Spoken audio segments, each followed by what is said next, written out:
I know that Anvisa has really integrated the European regulation in Brazil. Yeah. They are closer to the European than to the American regulation. Yeah. Hello, hello, Raquel. Raquel, how are you? Raquel, we don't hear you. You are mute. Oh, yes. And now? Yes. It's okay? Okay, we hear you very well. Perhaps, Angela, you can talk a little bit about you. Yes, thank you. My name is Abiela Saldaña. I work in the regulatory authority in PV system in Chile. I have around 12 years of experience in pharmacovigilance, but in the last 8 years, I'm working in vaccine pharmacovigilance. I'm very excited about this meeting. You have a lot of experience and very nice experience how I hear from you. And this is, and also I was working with the WHO, like the strategic priority group. There was a specific group about the vaccine safety in 2015 to 2020 before the pandemic time. And also I work with the PAJO, like the experts in regulation. And I know some countries that are like Colombia or Salvador. I help to the building the PV system also, or the evaluation of the system, just to know how we can improve the system in our region. You know what I propose is that at the end of the presentation, of all the presentation, we could have like a discussion about to compare all the different countries, how well they have done, or how well they should have done or could have done, and what they could improve. And so Raquel, how are you? Yes, I lost the screen. Please with me. I can see you. And now, yes. Hi, Irene. I'm very pleased to be here today with this prominent experts, Adalberto Ribeiro and Adila Saldaña, who will tell us about the vigilance of vaccines in Brazil and Chile. And under your sponsorship, moral sponsorship. Yes, moral is a good word. And so I don't know if you know that we have already a first part of this Latin America in the on the 1st of March, and we had Cuba, Mexico, and Colombia, and it was very interesting to see the difference, especially with Cuba, with their own, they're completely independent in their vaccine production and systems. So it's interesting to see the different aspect of this organization. We will start about, we leave perhaps 5 or few minutes for people to come. Usually there are some people who are late. I just wanted also to tell you that we are recording the whole webinar. I hope it's okay for you, for the speakers. Yes. Yes. So you will receive the record, so you can send it to your network. You can put it on the social media, on LinkedIn, whatever, and it will be anyway all the 40, or now it's 42 or 43 webinar that we have organized during the 1.5 years. They will be recorded. All have been recorded, and all are in our website. So if you have the opportunity or the time to look at our website, and also to give us your feedback about our question and answers, and if you want to participate and to be proactive, you are more than welcome. We are very open to and looking forward for expert advice. That's all. Perhaps we can start. What do you think, Raquel? Can we wait a little bit, 1 minute more, or do you want me to? I think we can start because it is recorded. Okay, so I will share my screen to introduce the. Okay.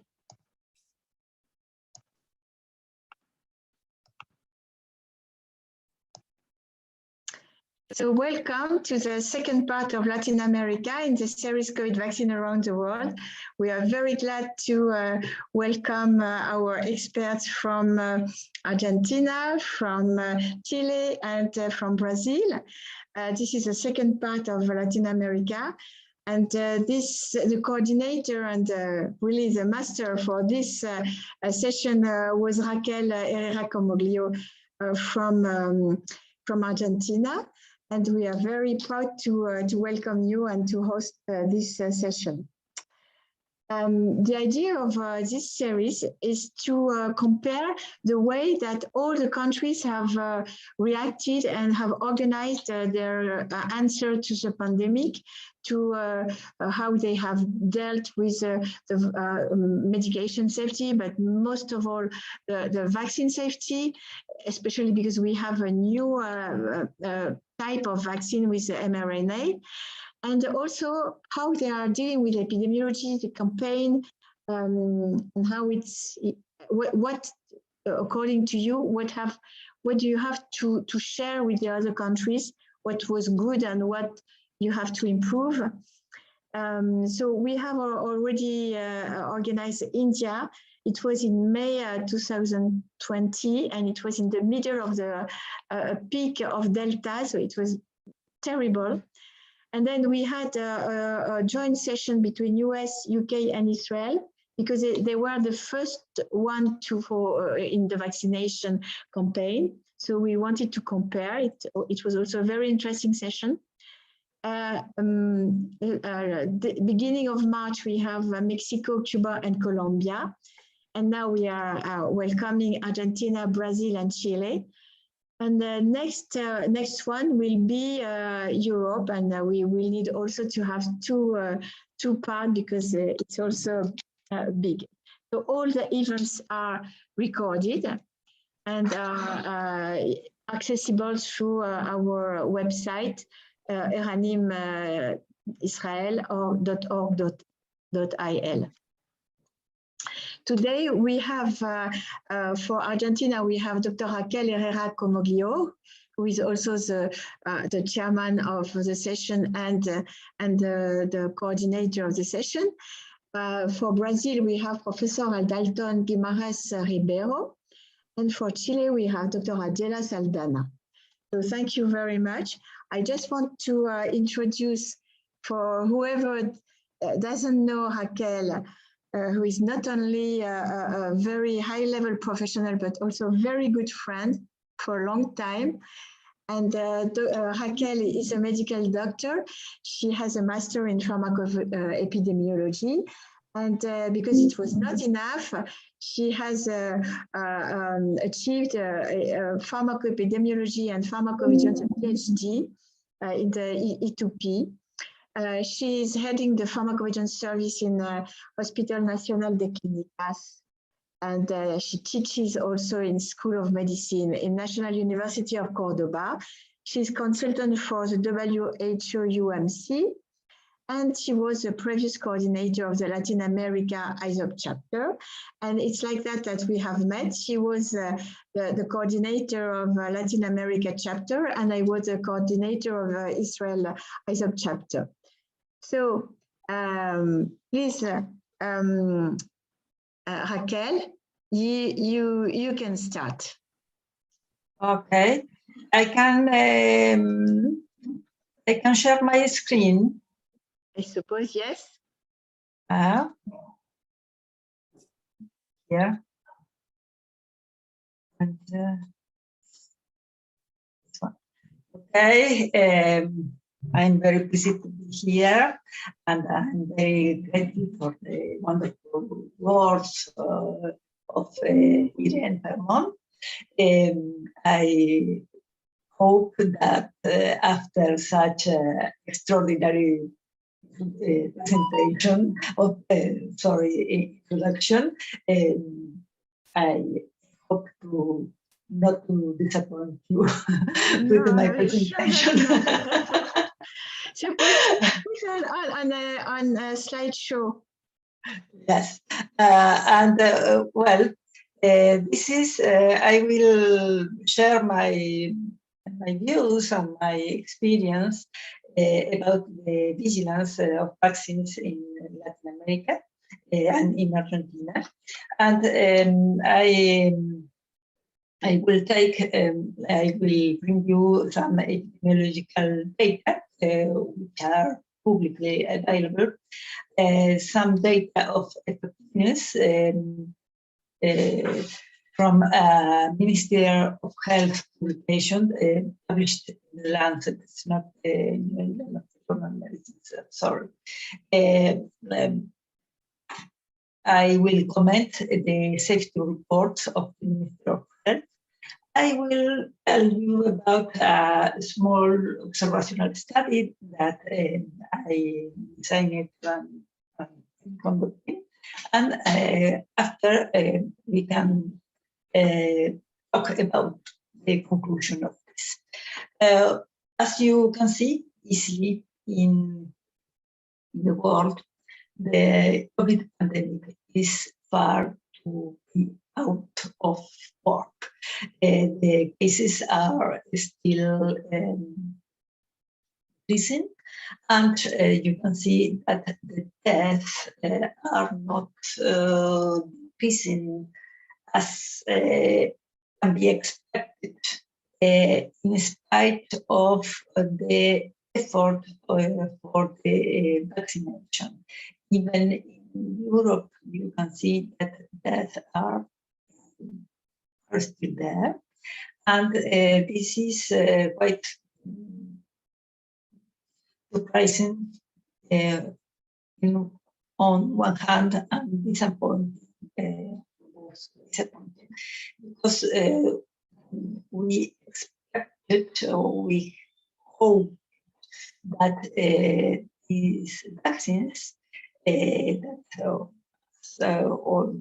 everybody knows have been have received an authorization, emergency authorization.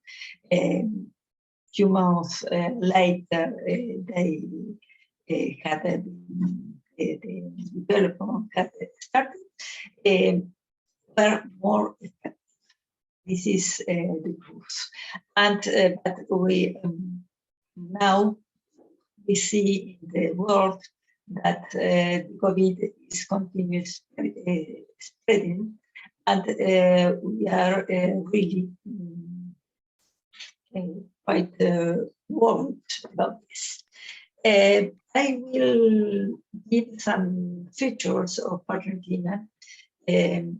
Forgive me, my presentation is not with only text. Argentina is quite a large country. This is the second largest country in Latin America after the giant that is Brazil. It has about 45 million inhabitants, mostly concentrated in the capital of the country, 14 million. This Argentina has now quite difficult economic situation, and this is important to say because this economic situation impacts on the resources, on the fund and resources that must be used to buy vaccines and to apply them. The government has made making great. We don't hear you very well. Okay, now Yes, better. better. The government is making a great effort for the vaccination of the population, and nowadays we have almost 90% of the population with one dose, and about 75% with two doses. The third dose, the booster dose, is given to a part of population, I think 33%, mostly older people, and a fourth dose is being applied right now for immunocompromised people and other group with risk factors. In the Argentina situation, economically, it is a country seriously indebted because it received loan from the International Monetary Fund in 2019, and it is still high, and it is compromised great extent the funds for fight against the pandemic. The health system is a mixed private and public, but the universal health coverage is warranted for every people. Here in Argentina, nobody is with no medical attention, even in the hard times of the pandemic. And is a country with serious inequities and in incomes and opportunities. Now, this is the situation. Yesterday, we have 9 million of cases, and in spite of the universal health coverage and the effort of the government for hospitals and guys for ventilate people and all the efforts made, we have 128 deaths at the moment. That is almost like Colombia, I think. This is perhaps because of the health system. It's not a well-resourced health system. It is the economic situation, the staff is well trained, but the resources are not enough, I think, and many people died because of their inherent conditions, and there are many obese people and many people with risk factors. The deaths you can see here, the deaths were directly. We have a small decrease in death in this way compared with the previous one. And in the next slide, we can see that the cases visits with the Delta variant, but I minimize this. But this is the cases increased with the Omicron at the end of the year 2021. And the deaths are, this is a cumulative report, visit mostly in the past winter, and now there was a small increase in the number of deaths with the Omicron variant. This is the vaccination, the numbers of the graphic of vaccination. The vaccination started very early in Argentina. The vaccination started only 3 weeks after it was started in wealthy countries like the US and the UK. On December 29, 2020. And the vaccination started with the Sputnik vaccine that was the only vaccine available in Argentina, not the only authorized. All vaccines were, or almost all vaccines were authorized in December 2020. But the only vaccine that was available in Argentina because of the of the other ones, and the first one was the Sputnik V was administered from December, the end of December 2020 to February until March 2021 was the only available vaccine. And after we had access to the Covishield, later the AstraZeneca vaccine, and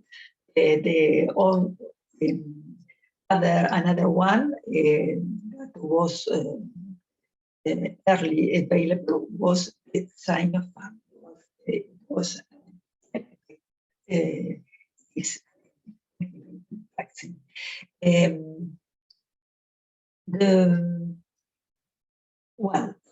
You can see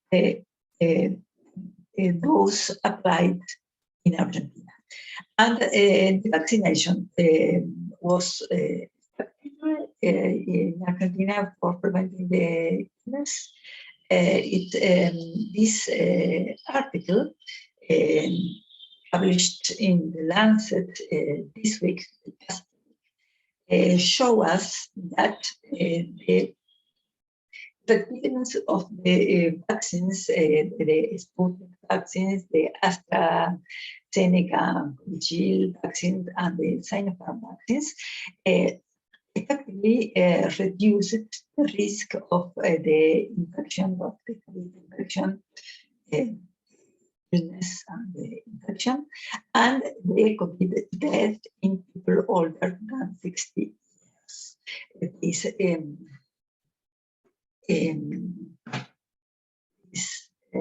paper studied individuals aged 60 years or older and used data from cases and from the health system. Estimation of vaccine effectiveness to prevent death due to COVID-19 was done indirectly by combining infections and death estimates. You can see here the graphics of the first part of this pandemic and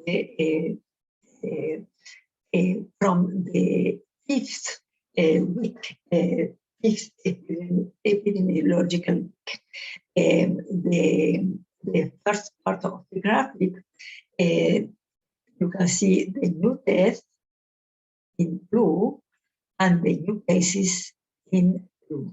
This is until approximately until September 2021. And you can see here in the same temporal scale the variants of the virus. And in the third part of the graphic, in this paper, you can see how people 70 years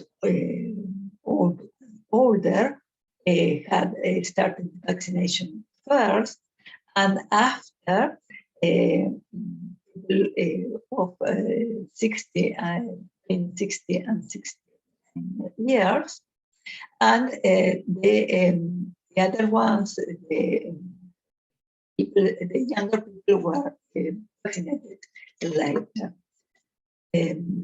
Here you have the estimation for the cases and for the death of the cases. For the Sputnik vaccine, you can see it's effective and reduces death cases. The Oxford Covishield vaccine, it was effective and infection and effective preventing death as well.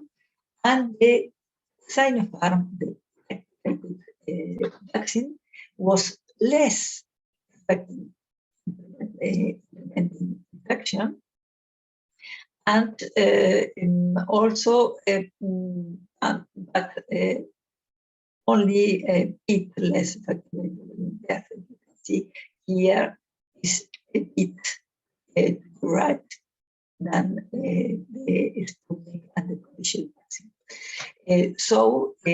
Raquel, be cautious and speak in your microphone. Okay. Yes, You can hear me? Yes. Okay. Yes, okay. it's better. Okay. And this is the risk of death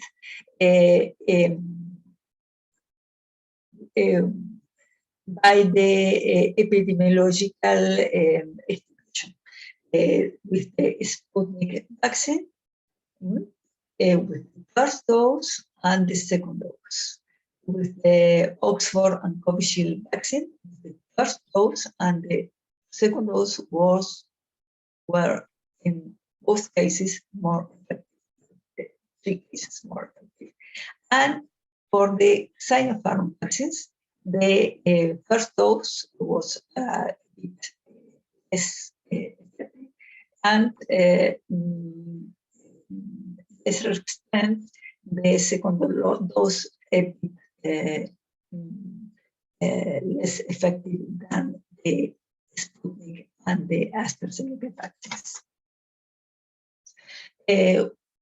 What vaccination scheme we have in Argentina?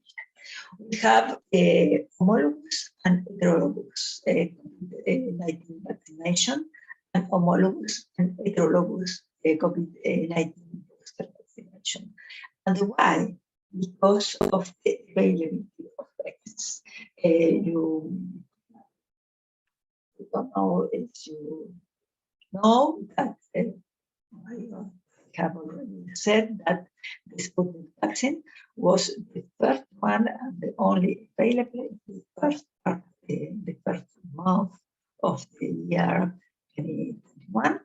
And after we can have access to the Covishield, AstraZeneca, and the Sinopharm, and only in the middle of the 2021 year, we can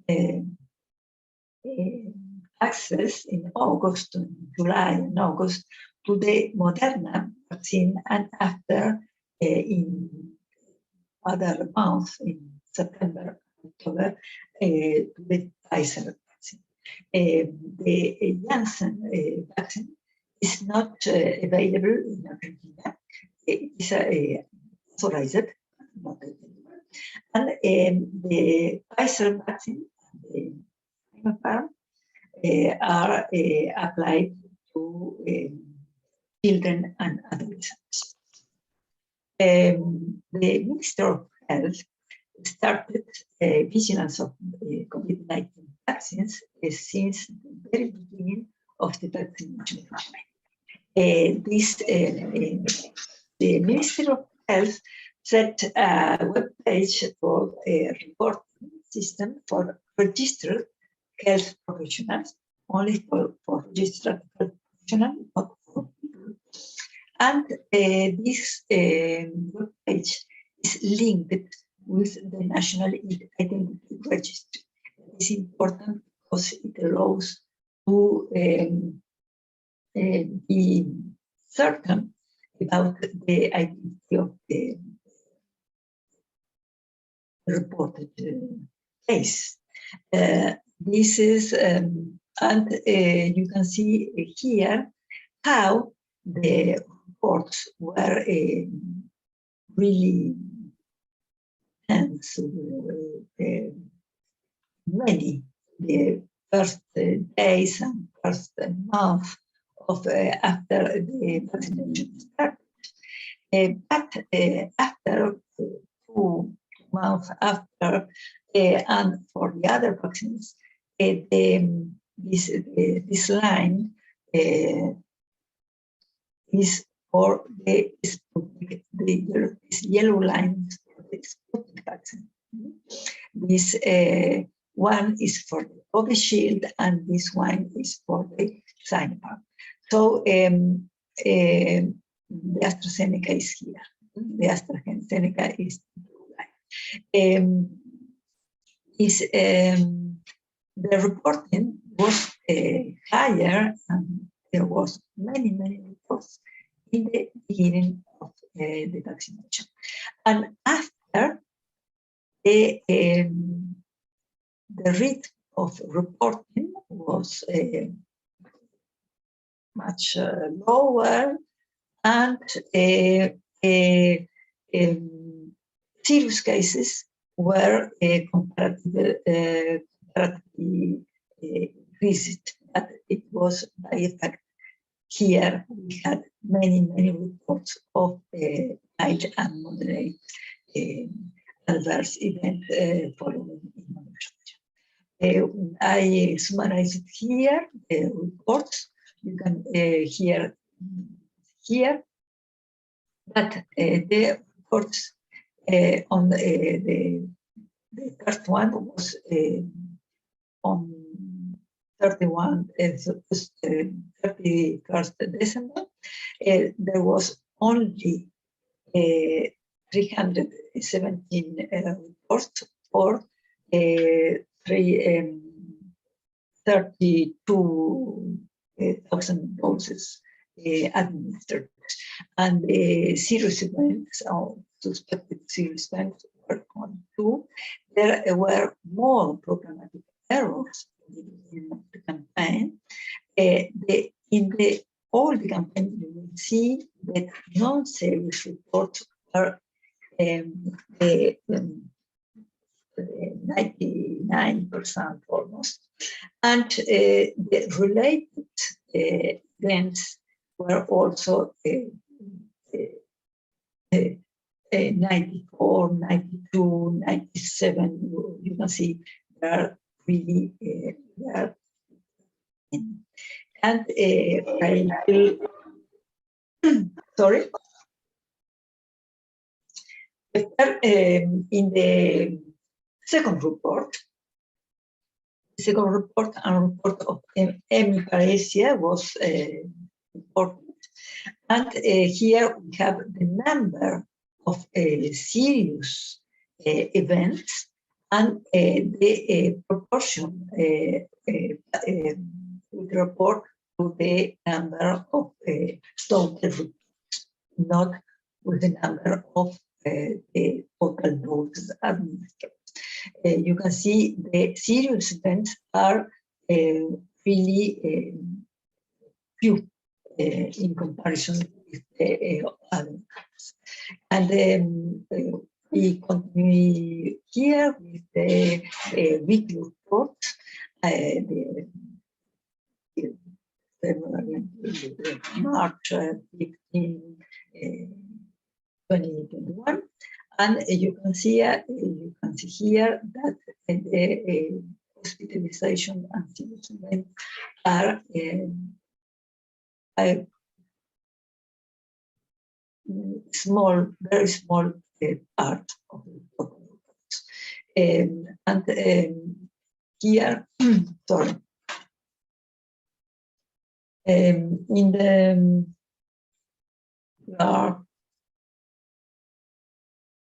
sorry.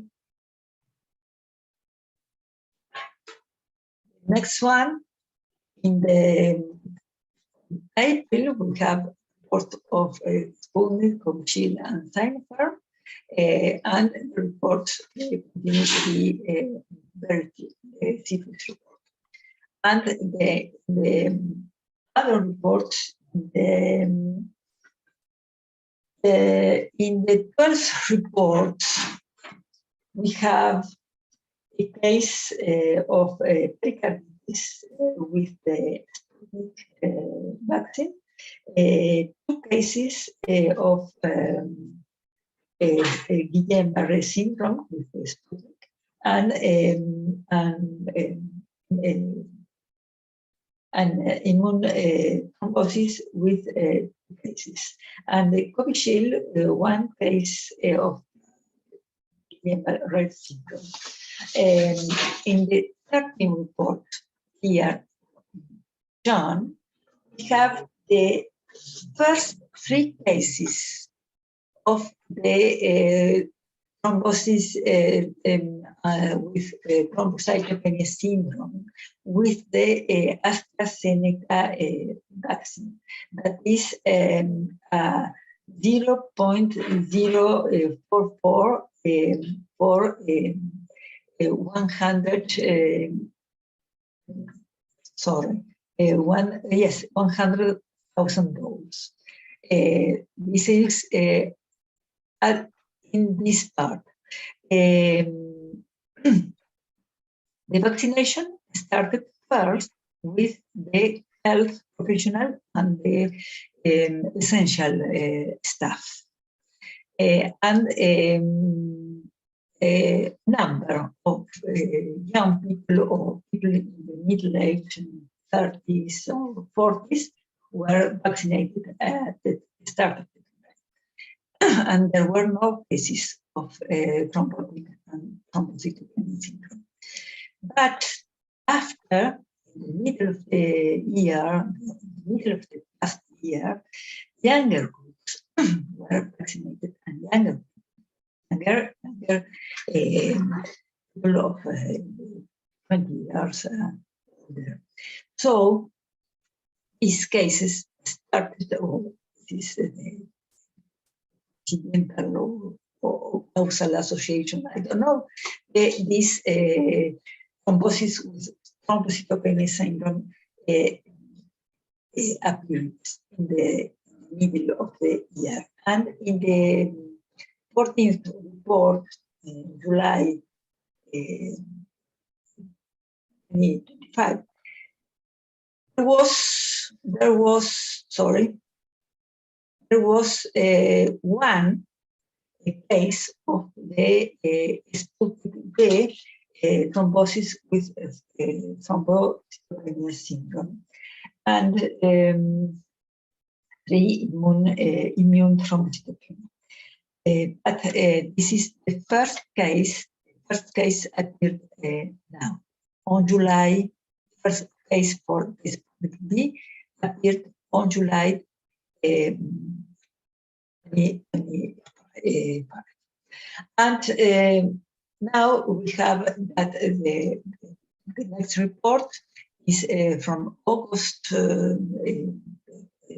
year, and in this report of August of last year, we have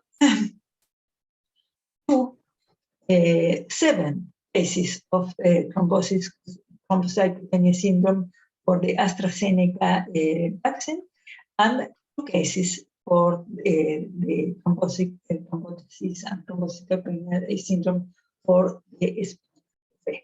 The Sputnik is an adenoviral vaccine, and the first component of the vaccine is the adenovirus 26, that is the same of the Janssen and Janssen vaccine.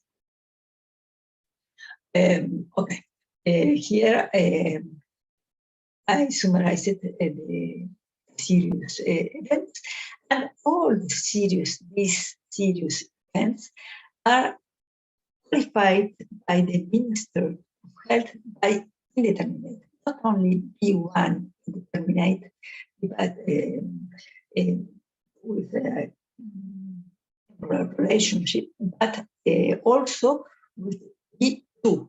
For instance, in the final report, there are 6 cases of the thrombosis and thrombocytopenia syndrome for the AstraZeneca vaccine, B1, and another one cases qualified as B2.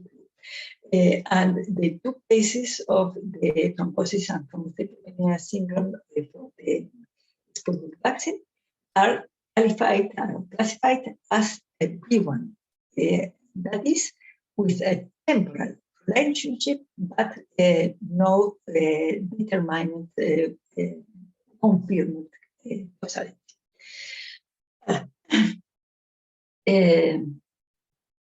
With the aim to contribute to the vaccine vigilance, I designed and started to conduct an observational study.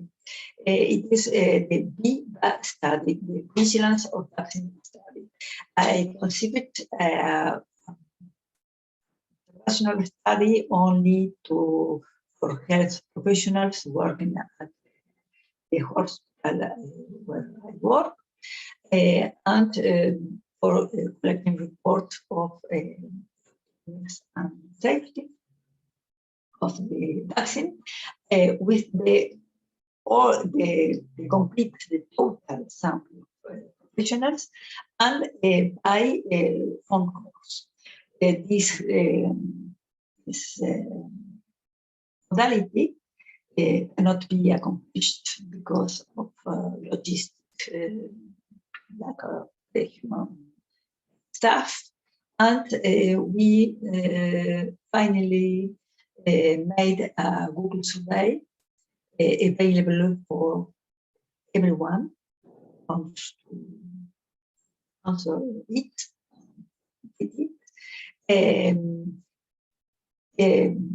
It was made in collaboration with 2 other centers in Córdoba, and the spirit of this study is also being conducted in Colombia under the direction of Claudia Vaca. And here in Córdoba we have a private center and the Center of Information of Medicines of the Faculty of Chemistry, the University. We obtained a sample size of approximately 100 reports. Most people reported mild, moderate, related adverse event following immunizations. We noted remarkably there are the reports of several menstrual disorders. We have the report of 2 herpes zoster infection after vaccination, and one of thrombosis thrombocytopenia syndrome. This study, we ask only the national identity number to firm the identity of the person who completed the survey, but also we ask for a phone number and email in order to follow the cases they report on There's some cases. And this allowed us to make a complete, complete and definitive, I think, evaluation of toxicity and characterization of this thrombotic and thrombocytopenic syndrome that has been reported to our study. And this thrombotic and thrombocytopenic syndrome occurred in a very young, healthy woman, 1 week after the first dose of the vaccine. And the case complies with the Brighton collaboration case definition every aspect, and also have the antibodies, the antibodies positive. So it is a related case, A case, and not a B1 case, as the Ministry of Health, as the last report stated. Well, for summarizing this information, epidemiologically, cases augmented with the Delta variant, but increases case were seen with the Omicron variant. This was coincident with the end of the year, and all the meetings and familiar meetings held in that time, and the relaxation of the recommendations of the social distance. Nowadays, the masks are used in closed rooms here in Argentina, but in the streets are not. Mortality decreased compared with the first wave after the vaccination mask campaign. The effectiveness of vaccines in older people was shown, according to the paper published at where and the mortality for the wave was 0.25 by 100,000 cases. The vigilance of vaccines by the Ministry of Health was effective, and mainly the first part of this vaccination set a dedicated system linked to the national identity registry for student reporting of health professionals. The aggregated data were published weekly in the first 2 months, every 2 weeks in the third month, and monthly at the 10th month. After this, the report stopped. No report since the end of the last year, and a dedicated report for vigilance of vaccines in children was made, including Pfizer, Moderna, and Sinovac vaccines, and we saw case of hepatitis for the Pfizer vaccine. And this VIVA, the observational study, I conducted the hospital, is as a small size, it's a voluntary patient reporting, the identity is checked, and mostly mild and moderate related types. Well, as a conclusion or summary, the national reporting system reported annually at the start of mass vaccination campaign stopped data. No actions have been taken with the thrombotic thrombocytopenia syndrome with the AstraZeneca COVID vaccine. healthcare professionals have no access to more detailed information. There are only aggregated data. The underreporting seems likely, we don't know. Observational studies can contribute to the understanding and communication of adverse events following immunizations and allows a direct and immediate follow-up that can illustrate the case and allows causality process. Health professionals, this is my personal experience in the hospital, that health professionals are still reluctant to identify and report the adverse effects following immunization, and that the vaccine results should be distracted. That is all. Thank you very much. Thank you very much, Raquel, for this extensive presentation. We are a little bit late on our schedule. I propose to continue now with Professor Ribeiro, and then we will have the question at the end of the session. Do you agree, Raquel? Yes. Okay. So now it's time for you to introduce Professor Ribeiro, please. Mr. Dalton, please introduce yourself. Okay. So I introduce or you? Yes, please introduce yourself. Okay, Adalton Ribeiro, I am pharmacist by chemistry, a specialist in health sanitary surveillance in economy health technology assessment. I put here I can share my screen, okay? I think it's more beautiful. Can you hear? Can you? Yes. Okay. Give me a moment, please.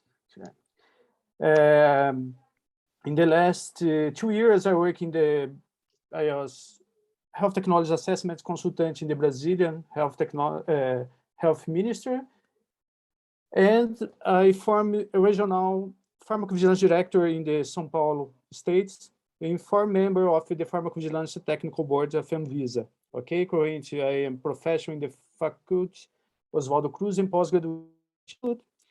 And in my presentation, I use publicly accessible information, okay, because I don't work in the national sanitary system or pharmacovigilance system in Brazil. The National Immunization Program, the name is PNI, I mentioned PNI during my presentation here, was established in 1973, was almost 5 years. It's a strong program for try to immunizations people around the country in try to achieve 100% for vaccination coverage in all municipalities, in special immunobiological like vaccines and soros. Okay, it's the programs. The symbol for this program PNI is the name in Portuguese is Zé Gotinha. There is a link for the vaccine for oral vaccine for poliomyelitis. Okay, is a special symbol for vaccination in Brazil. The PNI follow the network structure of the SUS, is the centralized system in the federal level, states level, and municipality level. It is organized in the 3 spheres. In federal level, the health ministry Anvisa is responsible for authorization, and the general coordination of the PNI is to approve it and buy and distribute these vaccines around the country.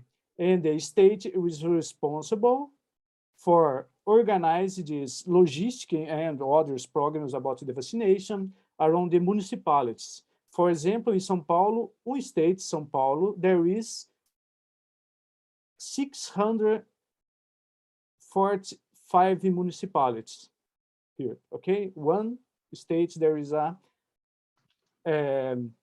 645 municipalities, and inside the municipality, there is a reference center for immunizations, the name is screening, and the basic units of health and hospital where the vaccination is applied.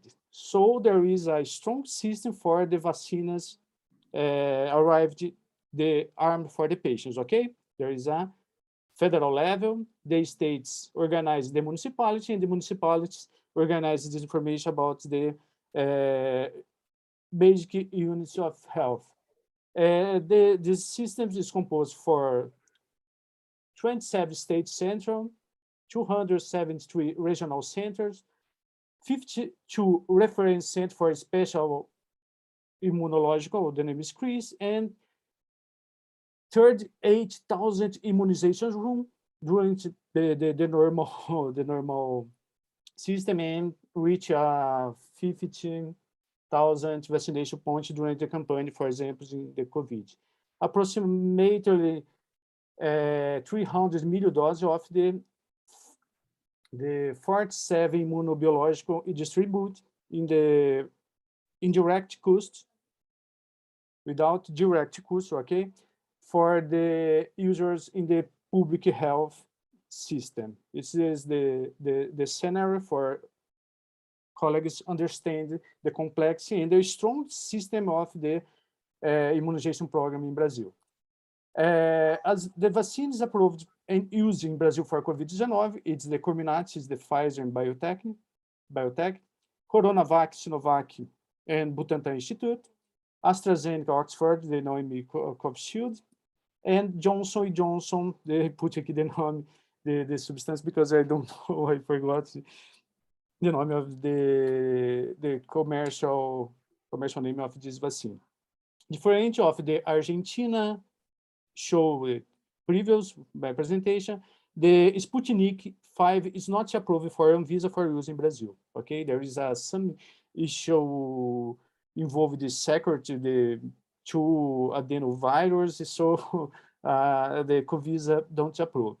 For this interesting, I believe the Argentina is the same, but for example, the Comirnaty is not a popular name in Brazil. The name is about the market authorization holder. It's a Vacina Pfizer. The same is the Vacina AstraZeneca. And here it's the Coronavac. It's okay. And here is the Johnson & Johnson vaccines.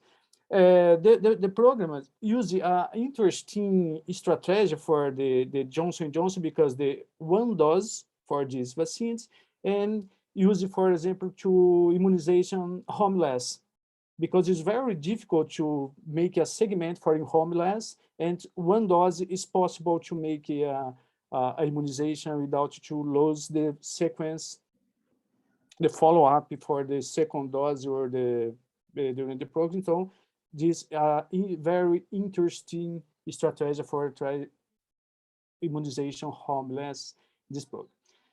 The official campaign started in the 17th January 2021.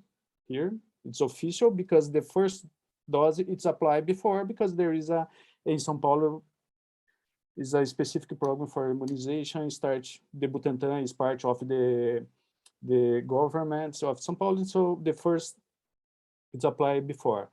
In 3 days ago, is the number of the scenario of immunization in Brazil.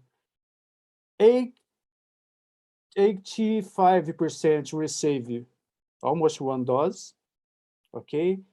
2 doses, 75%, and the reinforcement dose, the boost dose, is about 35%. I consider this is low because the time of the second dose received for a long time, and it's considered law. And the public health system, with this institute that I showed previous for you, this number is considered law because it front of the city of COVID and the public vaccinations available for all the municipalities, the number, I believe, is more high.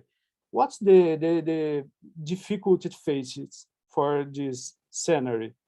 The current president and the former Minister of Health fought against the vaccination program in favor to early treatment like chloroquine,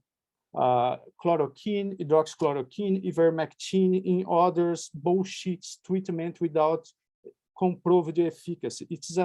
It's a very complicated for discount because and plus to discourage people to receive vaccines from possible adverse events, and create in Brazil a new generation of the anti-vax people. Is very crazy because Brazil is known for the people crazy for vaccines, and suddenly there is an anti-vax people here because they politicize this system of vaccination. The reflection, the number around the country is variable. For example, in São Paulo, there is 80% for the considered full immunization because received 2 doses, but in Amapá, this number is very, very low to compare São Paulo. In this map, the strong color refer to more full immunizations, not full, but the high number of the people with 2 doses, and the clear color, it's more. There is some regions is very variable. I believe is this politicals or the other situation can. It's about here to complete this. But this reflects not in vaccine for COVID. The vaccination against COVID continued to advance in the country, but the other diseases, vaccine for other diseases, the scenario is complicated. For example, they consider all vaccination in the PNI program. The coverage it's 16%.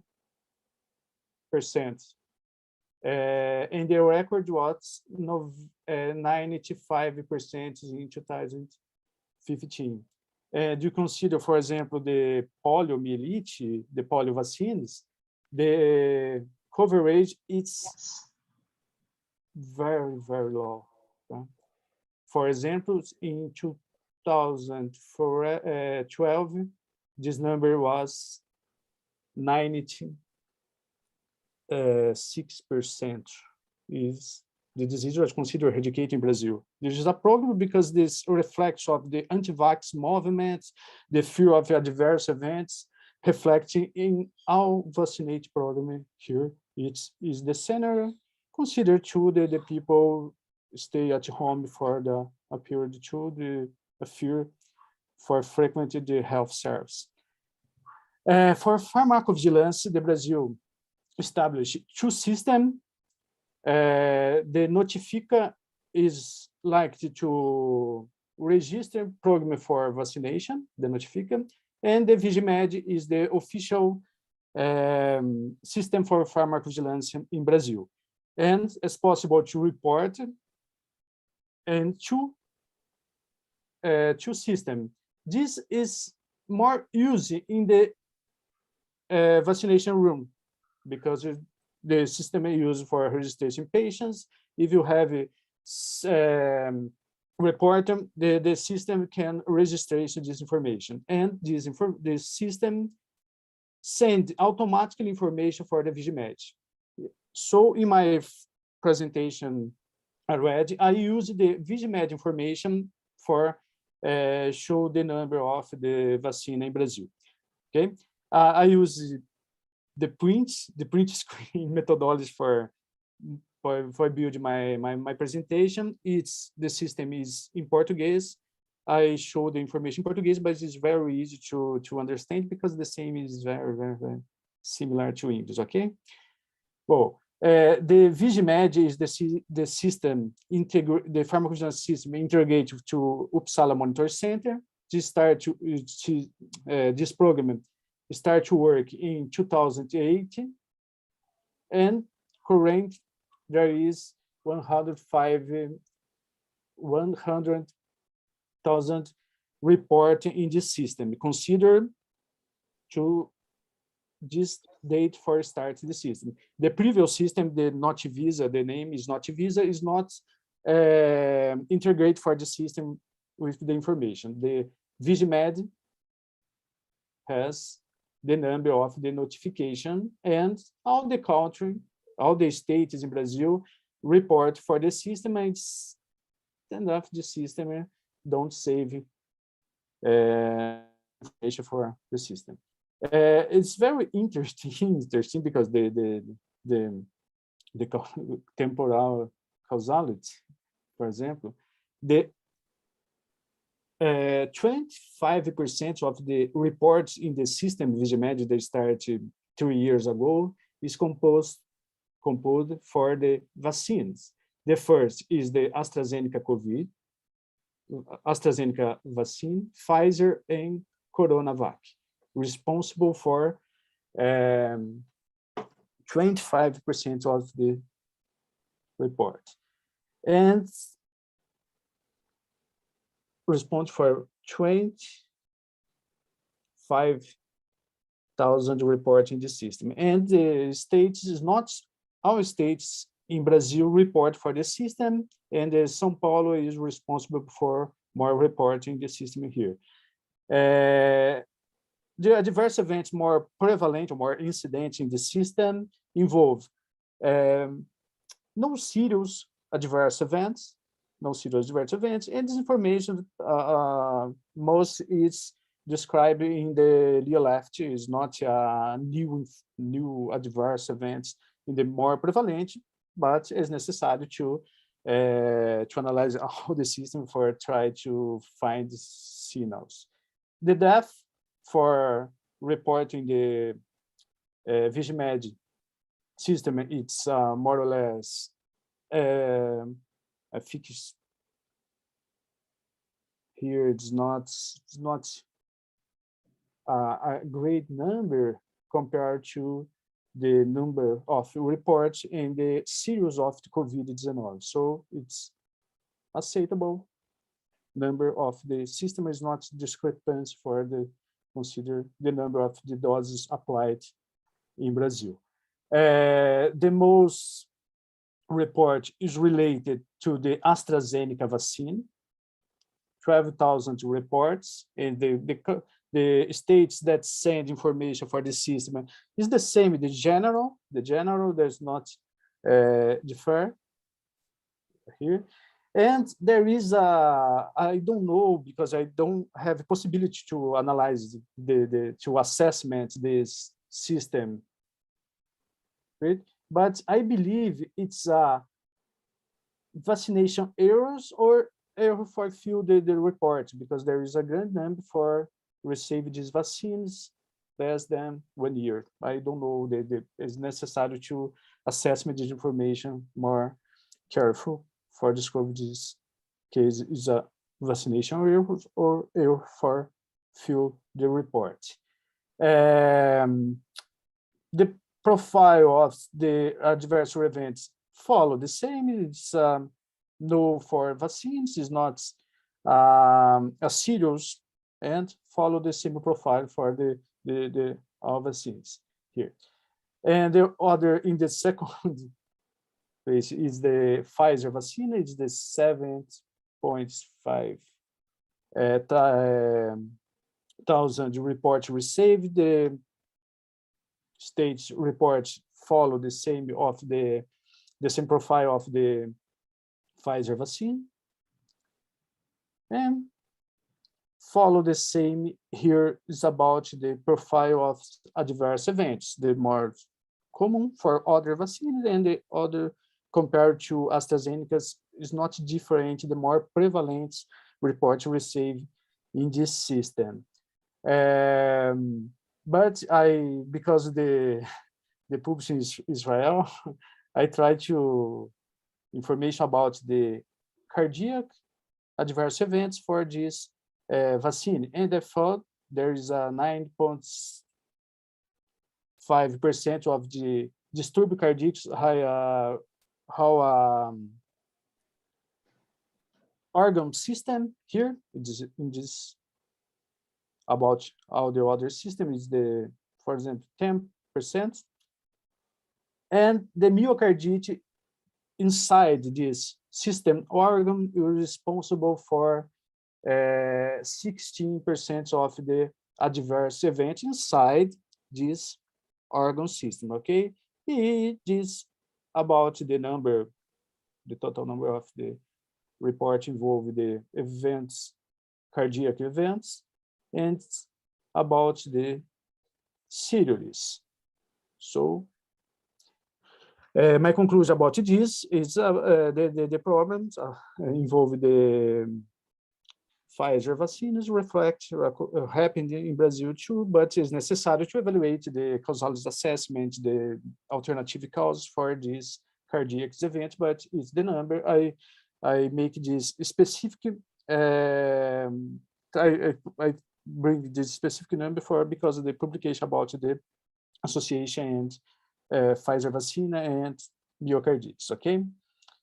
The last is the Coronavac. The number is 4,000 reports received in this system. Follow the same profile, this origin of the reports, more or less different for the Pfizer vaccine and AstraZeneca, but the general is the same. It's states with more experience work with pharmacovigilance, reflecting the report more the system. And different of the others two vaccines in my presentations, the more prevalent adverse event report for Coronavac, it's COVID-19. This reflects our ineffective of vaccine, ineffective or lack of effective the vaccines, and the patients is not reach the immunity. The profile is different for this vaccine for Coronavac. The others characteristic follow the same others about the events. Okay, there's not difference. Gaps in my presentation. Number of individual patients. I can't individualize the report for the adverse events happening the first or the second or the boost dose. I don't know. I don't have this information. For example, if the adverse events occur because they were challenging, I don't know, but it's very important to consider this information assessment the database. Interchangeability between vaccines, for example, to receive the boost vaccine is different for the two doses. It's necessary to evaluate it, have adverse events in this scenario. I think this assessment, this database is possible to find this information, and result of causality assessment to consider alternative cause, because there is a lot of all the population receive the vaccine in Brazil. For example, the older people start to receive in the programs after adults, younger people, adolescents, and children. It's necessary to assessment the alternative causes for some reports like cardiac events is necessary to evaluate this. For conclude my presentation, these systems works well. The national system for pharmacovigilance VIGIMED and the specific system for registration and report adverse events. This integrates. There is no problem about this integration. It's not a parallel system of pharmacovigilance, and this information is having sent to Uppsala Monitor Center. It is very good for the Brazilian center in the global pharmacovigilance system. But I think it's necessary to evaluate the social media, because there is a lot of information about adverse events, about vaccines reported in the social media, because it's very easy to write I received this vaccine, I have a headache.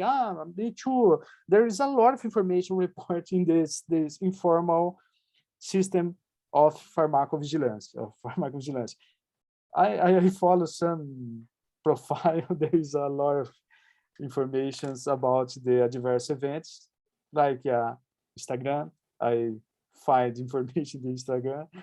The WhatsApp groups, there is a lot of, I follow in my family groups or in my colleagues groups in the university. There is a lot of information about, I received information, I have this, and you in the first or the second dose. It's very interesting, the information about the social media and others.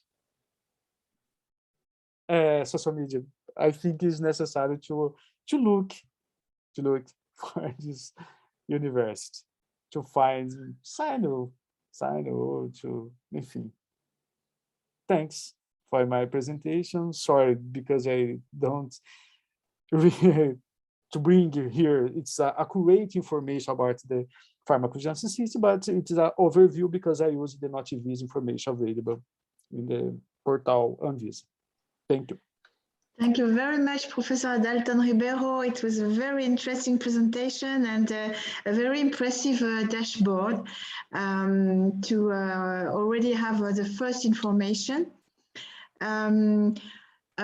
It's okay to go directly to Dr. Adiela Saldana and to have the question at the end. It's okay. Yes. I think it's better because we will have 3 visions and we can compare and ask about each of them. Okay, so thank you very much. And now just because for the second, I would like to just, because when we will record, we will have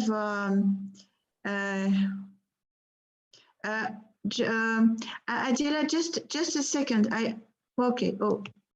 It's okay. It's fine. Please, you introduce yourself also, Adiela. Sorry. Can you hear well? Yes. Yes. We see your presentation, and can you please introduce yourself? Okay, my name is Adiela Saldana. I work in the pharmacovigilance of vaccine in Chile. I'm chief of the area since 2016. I have around 12 years of experience in pharmacovigilance. I'm master in pharmacovigilance and post-commercial study in the University of Sevilla. And today I will share the experience of my country in COVID-19 vaccine surveillance. We will see. Our agenda is 5 points. I will go quickly, don't worry for that. I will start with the background about the COVID-19 vaccination campaign. I will give you a bit point about the vaccine PV system in Chile, just to understand how we work. And I will show you some results, not all, because I need to summarize for the time, and I will focus in the safety issues that we are founded. No more in the described information, but more in safety issues. And then I will tell you about our future step, and finally our conclusion.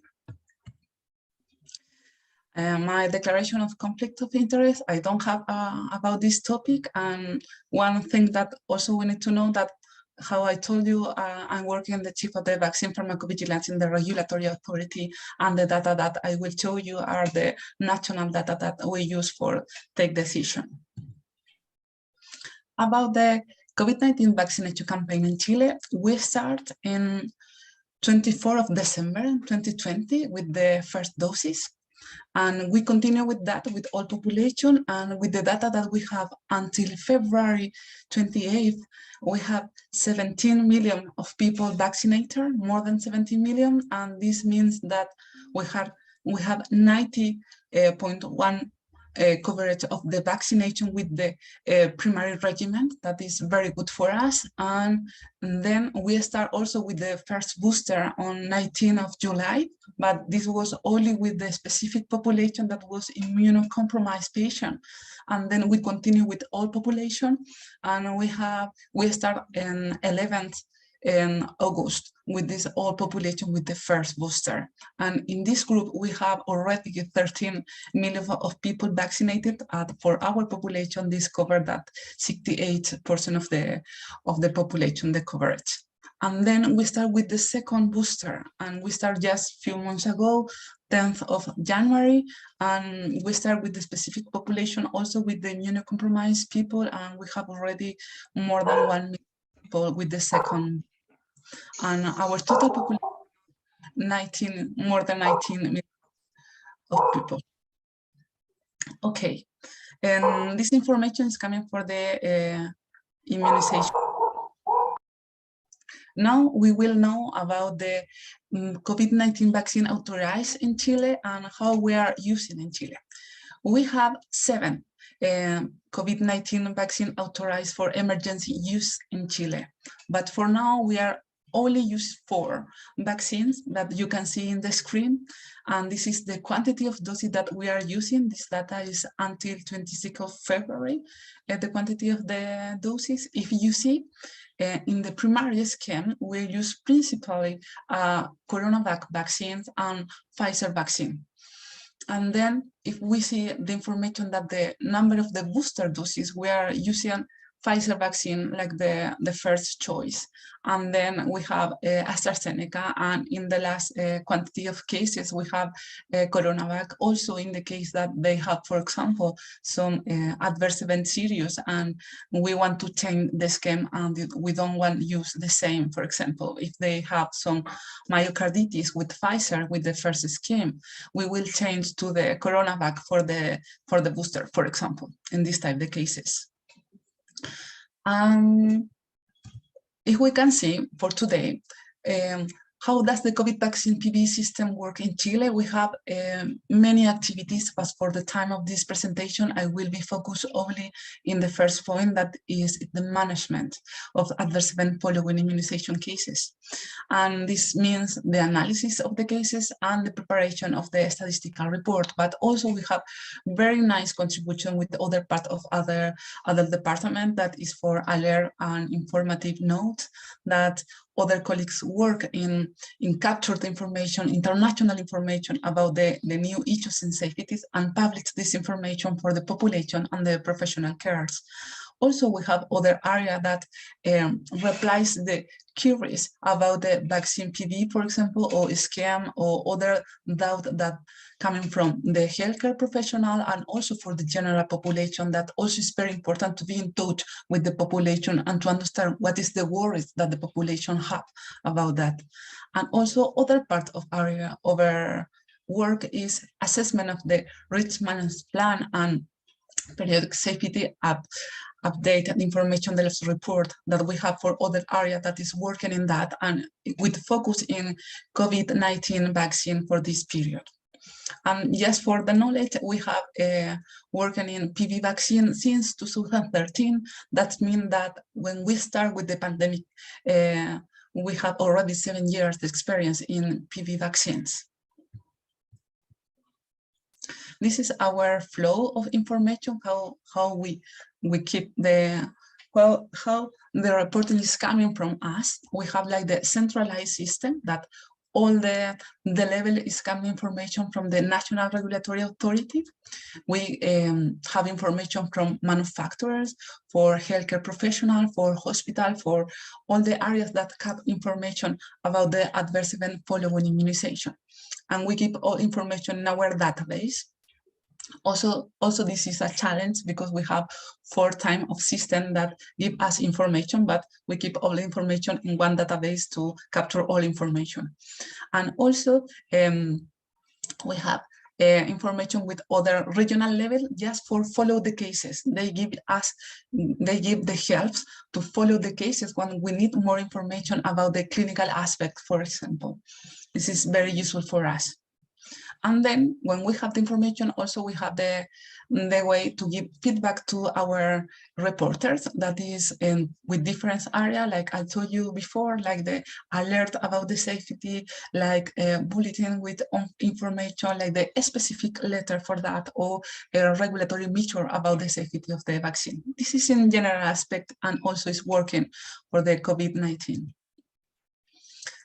What happened with the report that we have in general terms? If you see, we start with the report of adverse event in 1995, but very few reports, it's just five reports in this year. Then we start to increase in 2011.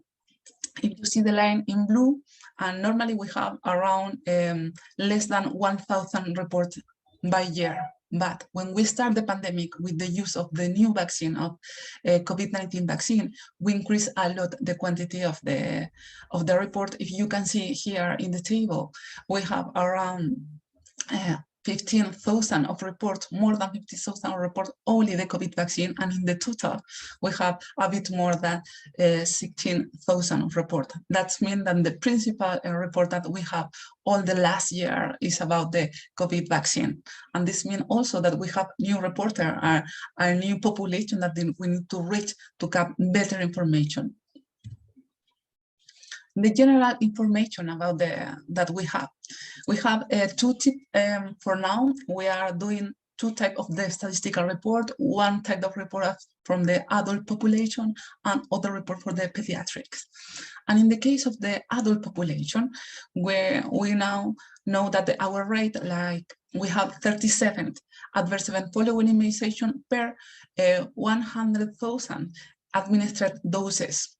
And also, if we see only the serious cases, we will have a few quantity, if you see in the screen, 2.1 adverse event following immunization per 100,000 administered doses. This means that like you saw in the presentation of the Dr. Raquel, we have less percent of the serious cases. The same for all our data. If you see in the screen, the information in orange is the information about the serious cases. If you see the portion of the information is less than the other. More than 90% of our report are not serious. About the pediatric report, we have, if you remember the number that I told you for the adult, we have less in the case of pediatric report. In the adult, we have more than 30 adverse event, and here in the pediatric, we have 12 per 100,000 reports. And in the case of the serious, is less, is 1.6 per 100 administered doses. But in the pediatric, we have other issue that also is important. It's like the vulnerable population. That means that all the people is worried about the children, and maybe we have less report, but in the media, in the preoccupation or worry of the people is higher the impact, the social impact of the case of this type the issues. Okay, now I will go straight to the signal information or information that we are looking for more carefully. If you see the information here, one of the things that we made is compare the rate that we have with the first doses, second doses, booster, first booster, and second booster. That I told you at the beginning, we have the information about the CoronaVac or Sinovac vaccines. And if you see with the anaphylaxis, for example, our rate is 0.95. This rate was very similar to the rate that we have with the Pfizer vaccine. And we know with the international information that the Pfizer vaccine have like the high level of anaphylaxis that we hear from other countries also that are using. But we didn't have this information about the CoronaVac, for example. This was also something important for us because in the normal practice, the people or the medical doctor sometimes thinking that if the patient have more reactogenicity, maybe it's better that give CoronaVac vaccine and no Pfizer vaccine because they know for the information, international information, that they can have anaphylaxis for that. But with our data, we can see that also this anaphylaxis can be with corona vaccine. And this is also something important to know and to understand, and was of course information that wasn't in the study, in the clinical study, because the number of the population is very small in the clinical study, and you cannot found anaphylaxis that the rate is with when you use more population of that. This was one of our signal information. About the myocarditis, for example, we also looked the population that is under 18 years old, and we found the information that was very similar of the information in the other part of the world, that we have around 1 cases or 1.5 cases for 100 doses administered. And also it's important this data because also we have information about the booster. Normally we have information about the primary regimen when it's more frequent found this type of information with the second dose of Pfizer, but also we saw these type of cases with the booster. And also this is important because if we have more vaccine that Pfizer, for example, for the children, maybe we can think is the other alternative can be other platform, for example, inactivate, for example. We need to see in the future with more information, but also it's interesting to know. About the TTS, also we have very few cases. If you see, we have in total 4 cases with all the doses that we are doing, but this is because Chile made a special decision at the beginning when we know the information in Europe about the TTS. We decide don't administrate this vaccine, for example, in women, administered is only in men, and also the age that we use to administrate was higher than the age that we have more risk for TTS. This is why we have few cases or more controlled cases. In Chile, we have only 4, but we saw, for example, in the primary regimen, and also we found again in the booster. And was also interesting because how we saw in the presentation of Raquel, we also have the heterologous scheme. That means that we start with one vaccine, for example, CoronaVac, but that in the booster I use AstraZeneca. And when I use AstraZeneca, I have this case, for example, the TTS. We have one of the cases was this case. And this means that was in the first dose of AstraZeneca, but in the booster scheme, you can see in this way. Also with transfer myelitis, we have found cases only with booster, and I think, yeah, the hypothesis, because it's only suspect with passive vigilance. In the primary doses, if you see, we have only 500,000 of doses administered of this vaccine, but when we use more vaccine, more quantity of vaccine, if you see in the booster, we have 2.6 million of vaccines of AstraZeneca vaccine, and maybe it's something for the frequency of this type of rare event. We need to confirm. It's true that we have transfer myelitis, like the international alert is also in Europe, is something that was modified in the file and in the information of the vaccine AstraZeneca, but I didn't see yet like the study that can confirm this type the alert. But it's something that interesting to see with this quantity of the vaccines. Other signal that for us is just a question mark also is autoimmune hepatitis. For CoronaVac vaccine, we found some cases, and we also do the evaluation assessment, yeah, like Dr. Ribeiro said, that is necessary when you have the statistic, and then you need to confirm and to say what is other cause. In this type of cases, we don't have other alternatives. We just have the alternative of vaccine at the time. We use the methodology of the WHO recommend for vaccine safety and for the Brighton collaboration definition also, and we do the evaluation with the specialists that it's very important to see all the factors in this case, and we don't have other other apparent cause. But we know that it's passive vigilance and we cannot confirm that, but it's something interesting to see because we don't have information about the coronavac in the international information. If you see also these people, this case, for example, was a pediatric case. Also, we have one case and other case in the adult with coronavac. We have also this case of the autoimmune hypothesis with Pfizer, and in the international information, we have some report case in the literature about this type the event, but in the same way, we don't have yet confirmed the signal. We are just under investigation, and also I saw in the European Union is under investigation. This information was published in December of 2021 that they are looking for more information about the autoimmune hepatitis. I think in the few months or few weeks, maybe we can have more information about the Europe, or maybe in the next webinar that we will have in April, we can ask for that. Will be nice. This is information that we have, like our signal that I told you, and then just a bit more information about our evaluation in the individual case. We use causality assessment from using WHO algorithms, and we have 3 instances where we are doing evaluation. The regular instance, that is frequencies is 1 time in the month, and other like the ad hoc committee that we are using 2 or 3 times in the month because we have a lot of cases that we need to evaluate.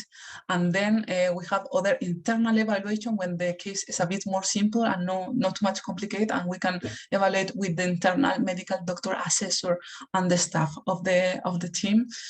You can see in this part of the screen, our committee is one of the things that we are working with many specialists about neurology, immunology, hematology, and other specialists that we need for every cases. And it was very nice because I think something nice of this pandemic, as you can feel the collaboration work and how all the profession are collaborating to find more information and collaborate with the regulatory authority. This part is very useful for us, and we are very grateful for this aspect.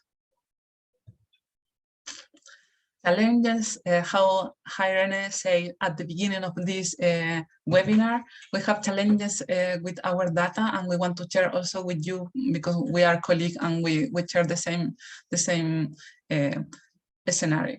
And remember that our data are only suspect of adverse events. We need more studies to confirm the signal. This is very very important to understand when we have this type of statistic. Adverse event in this type, the passive vigilance is underreporting.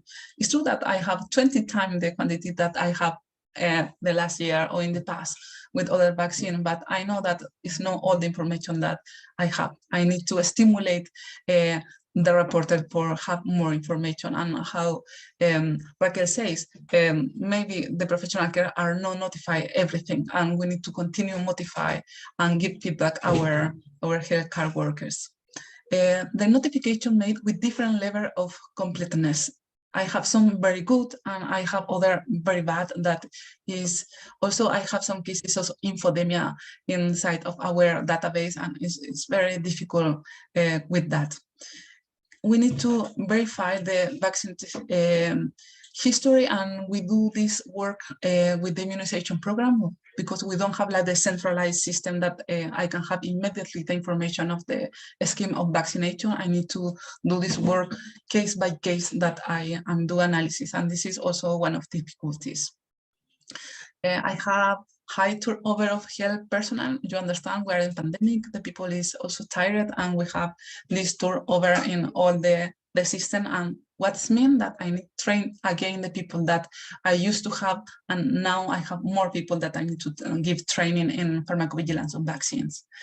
Unknown baseline event rates versus adverse event following rates. On the event that I have, for example, in hepatitis, I need to know what is the baseline of this event to know is really was the vaccine or not. I don't have this information yet. I need to do something for that. And then how Adol Rivero said, we need to increase the social media presence, because it's true that in social media we have a lot of information, but we are not there. We have like the very serious aspect, very serious info, but I'm not able to reply all the information and questions that we have. But all these talent is also our opportunity, guys. And we are doing something, not too much, but we are doing our best. And we try to do our training for our worker, and we do nice training in December. It's also available in YouTube. If you want to have the training in Spanish, you can find here in this link I showed you in the slide.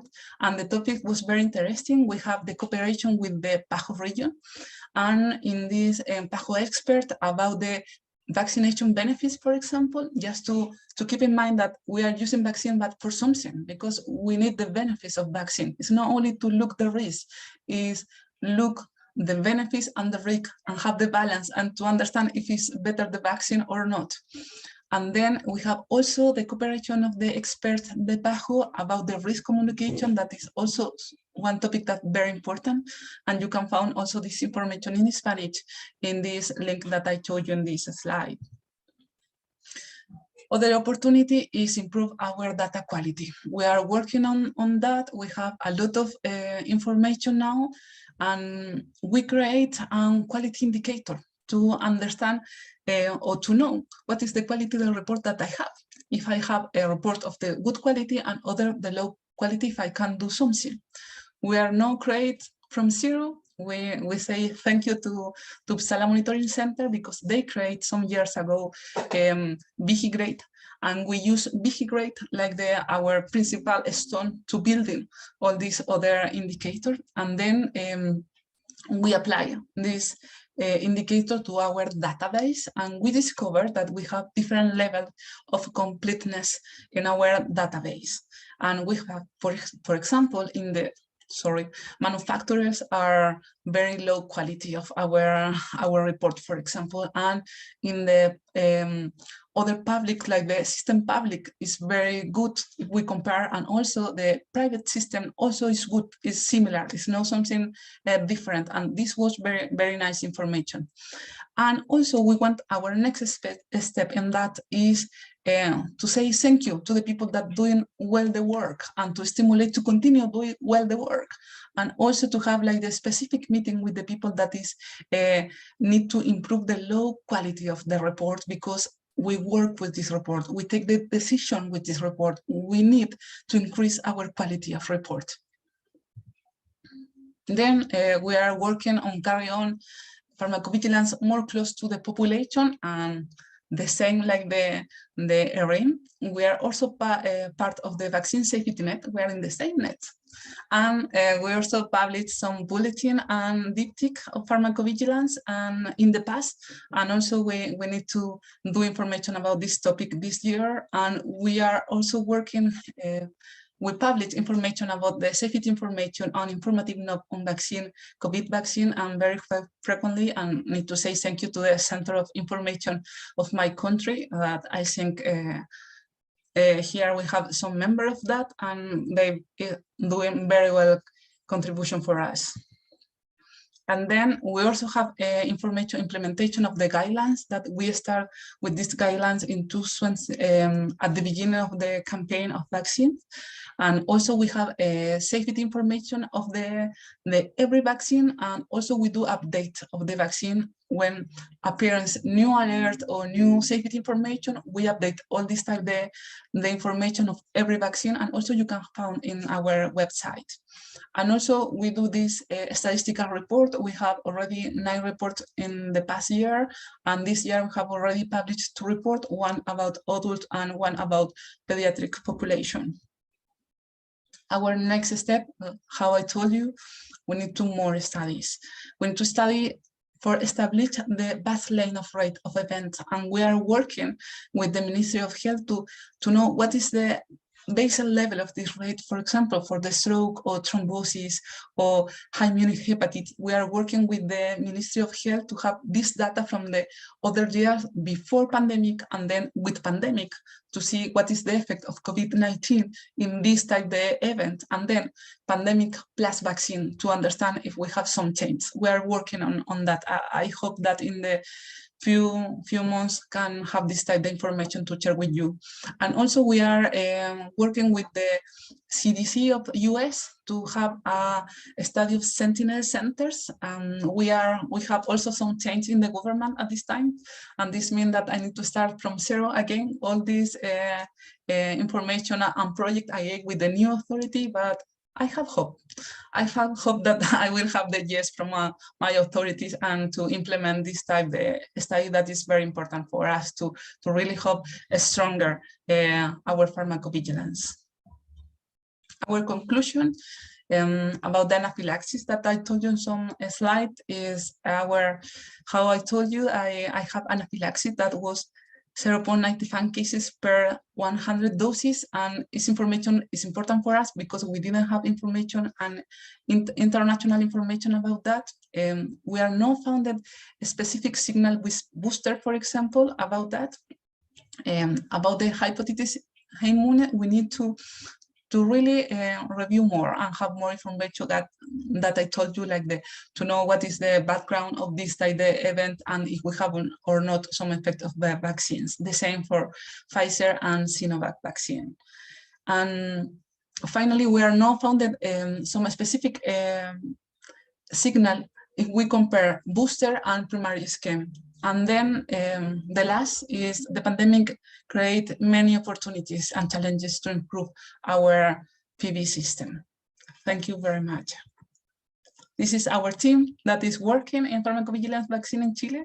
If you see very young people is working, I'm very lucky to work with them. They are brilliant, and they are 5 of them are students. We collaborate a lot with academy because we need more hands, and they are working with us to help to bring better pharmacovigilance for us. Thank you very much.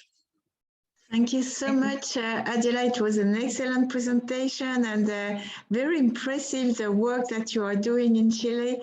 I'm sure that you have a lot of questions. Raquel, do you want to comment?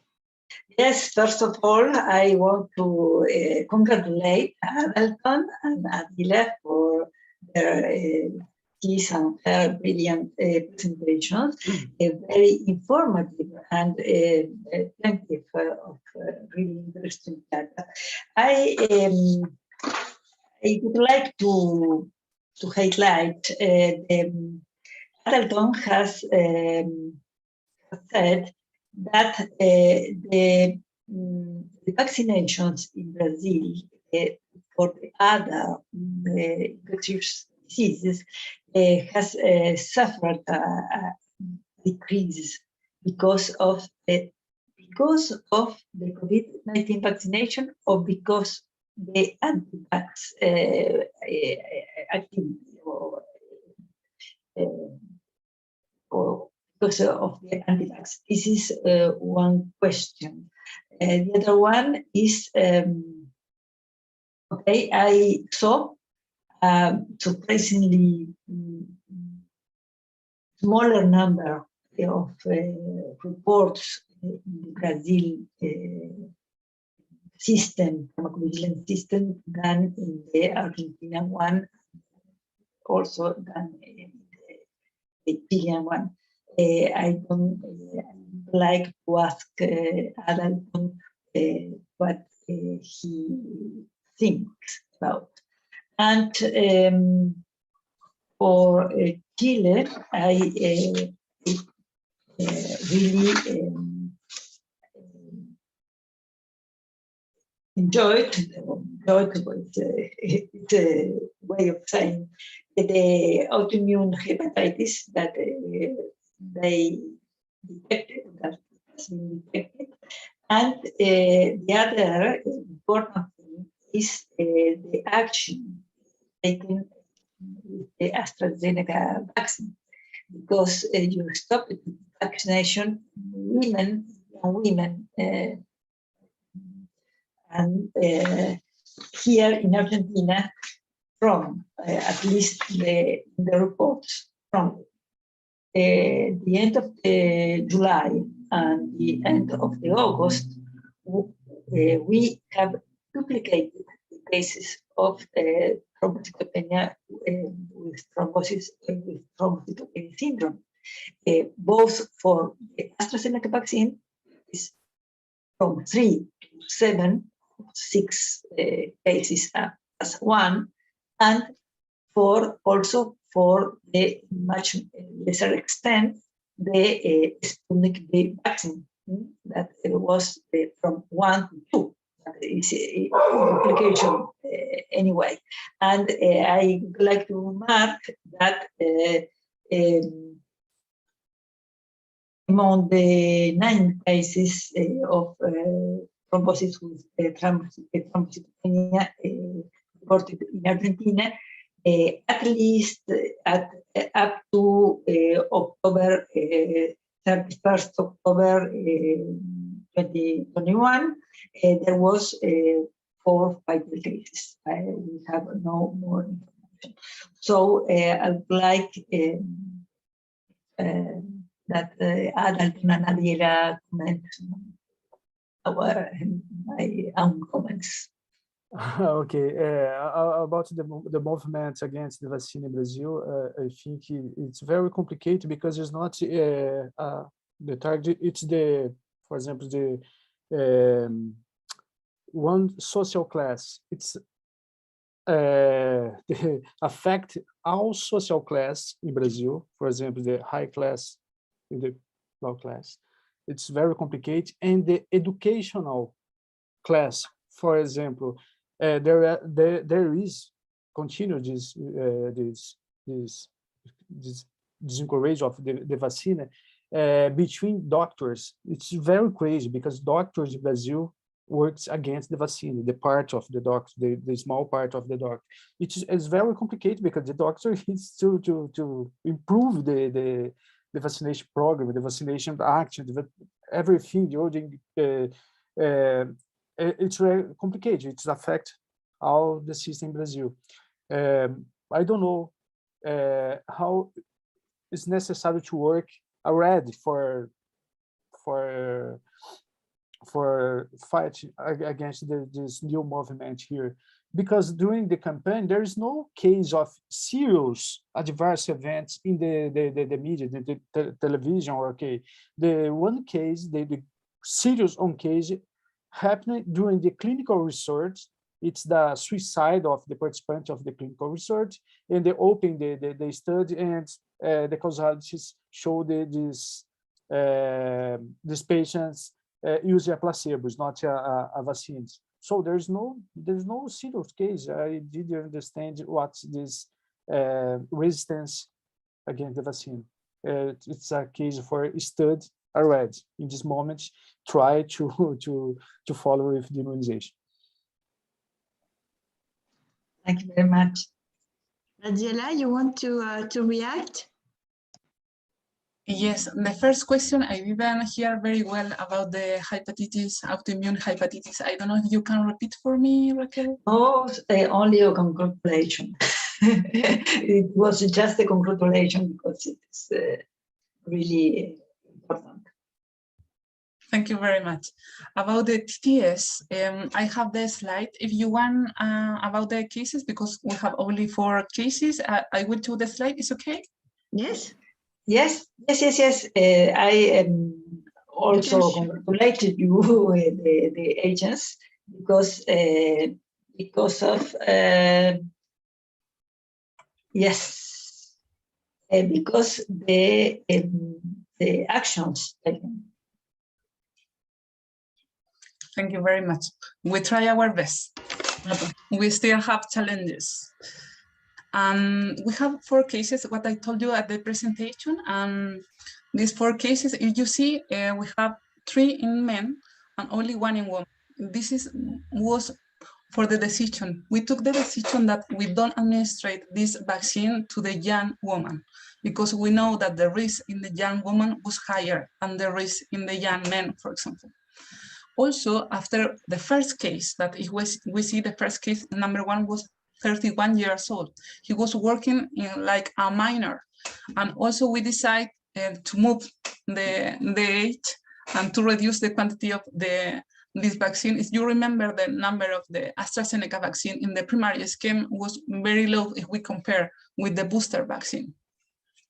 And with the booster, we found a new case that was the 3 and 4 cases about the TTS. One was in the older woman that was 105 years old, and it's true that was older, but the age can be a factor, but they don't have the factor that they have was the congestive heart failure that we have like the information, but we don't have other factor of risk.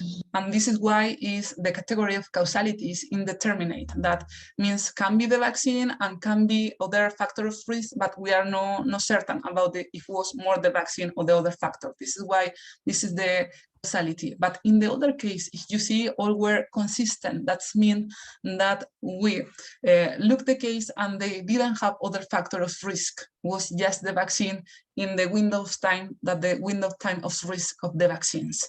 This was the other case are consistent, that we do this evaluation with the medical doctor and a specialist in hematology, and we are very glad to have this contribution. How I told you, the healthcare professional was very, very useful in this type of case. We just call them and to ask if they can come to evaluate this case with us. We don't have like the specific payment for this contribution. All is voluntary work in this type, the external expert, and was very nice. It's very nice, the contribution that they give us to like the regulatory authority. I don't know if with this I reply your question, Raquel. Yes. Thank you very much, Adila. Really interesting. And the cases all with the AstraZeneca vaccine, you have stopped to reduce the exposure to the AstraZeneca vaccine. And I'd like to mark also that the international information that Adila marked in the presentation is many cases the only available we have, and this can distort a little the information that the health professionals receive, because for instance in Argentina we have only information, the overwhelming information was about the AstraZeneca vaccine, but not about the Janssen vaccine, and the link for the adenoviral platform was omitted also, general for health professionals. And what is the impact of the patient? I think that the patient can not be identified as a case in the first visit to the hospital to the doctor, and this is really important to consider that the very disease of the condition. I think has the Chilean agency made any public recommendation or communication, Adila, about this? As we have like the public communication information about our reports? Yes, in public communication about this. Address it to public or to health professionals. Mm-hmm. Yes, we publish our information in the website, and we have like every 2 months. We want every 1 month, but it's not possible. Every 2 months we have, or every 1 month and a half, we have information, new information in our website about the adverse events. And we also made like the huge statistic report, because we want to give not only the number, we want to give explanation about the events. For example, in the case that we are doing a assessment, to say, I do causality assessment and this was inconsistent. For example, when we have this case of abortion, it's very worried for the population. And also it's important that they know that we have 1 abortion, but we evaluate the abortion with the specialist and is inconsistent with the vaccination. They don't need only the number, they need the number and the explanation. And we give this information in our website. But also we know that we need to work more in the social media, because the people don't know or don't review this long inform. It's too much. We need something more short, more direct information, and we are working on that.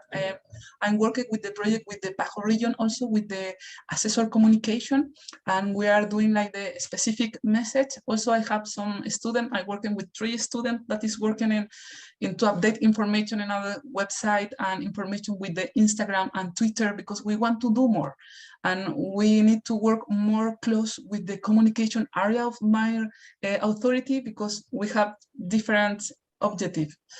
For the communication of the regulatory authority, they need to keep the imagine of the regulatory authority and with all the information. And for us, like we are the technical part, we need to give more information about the safety of vaccines and the benefits.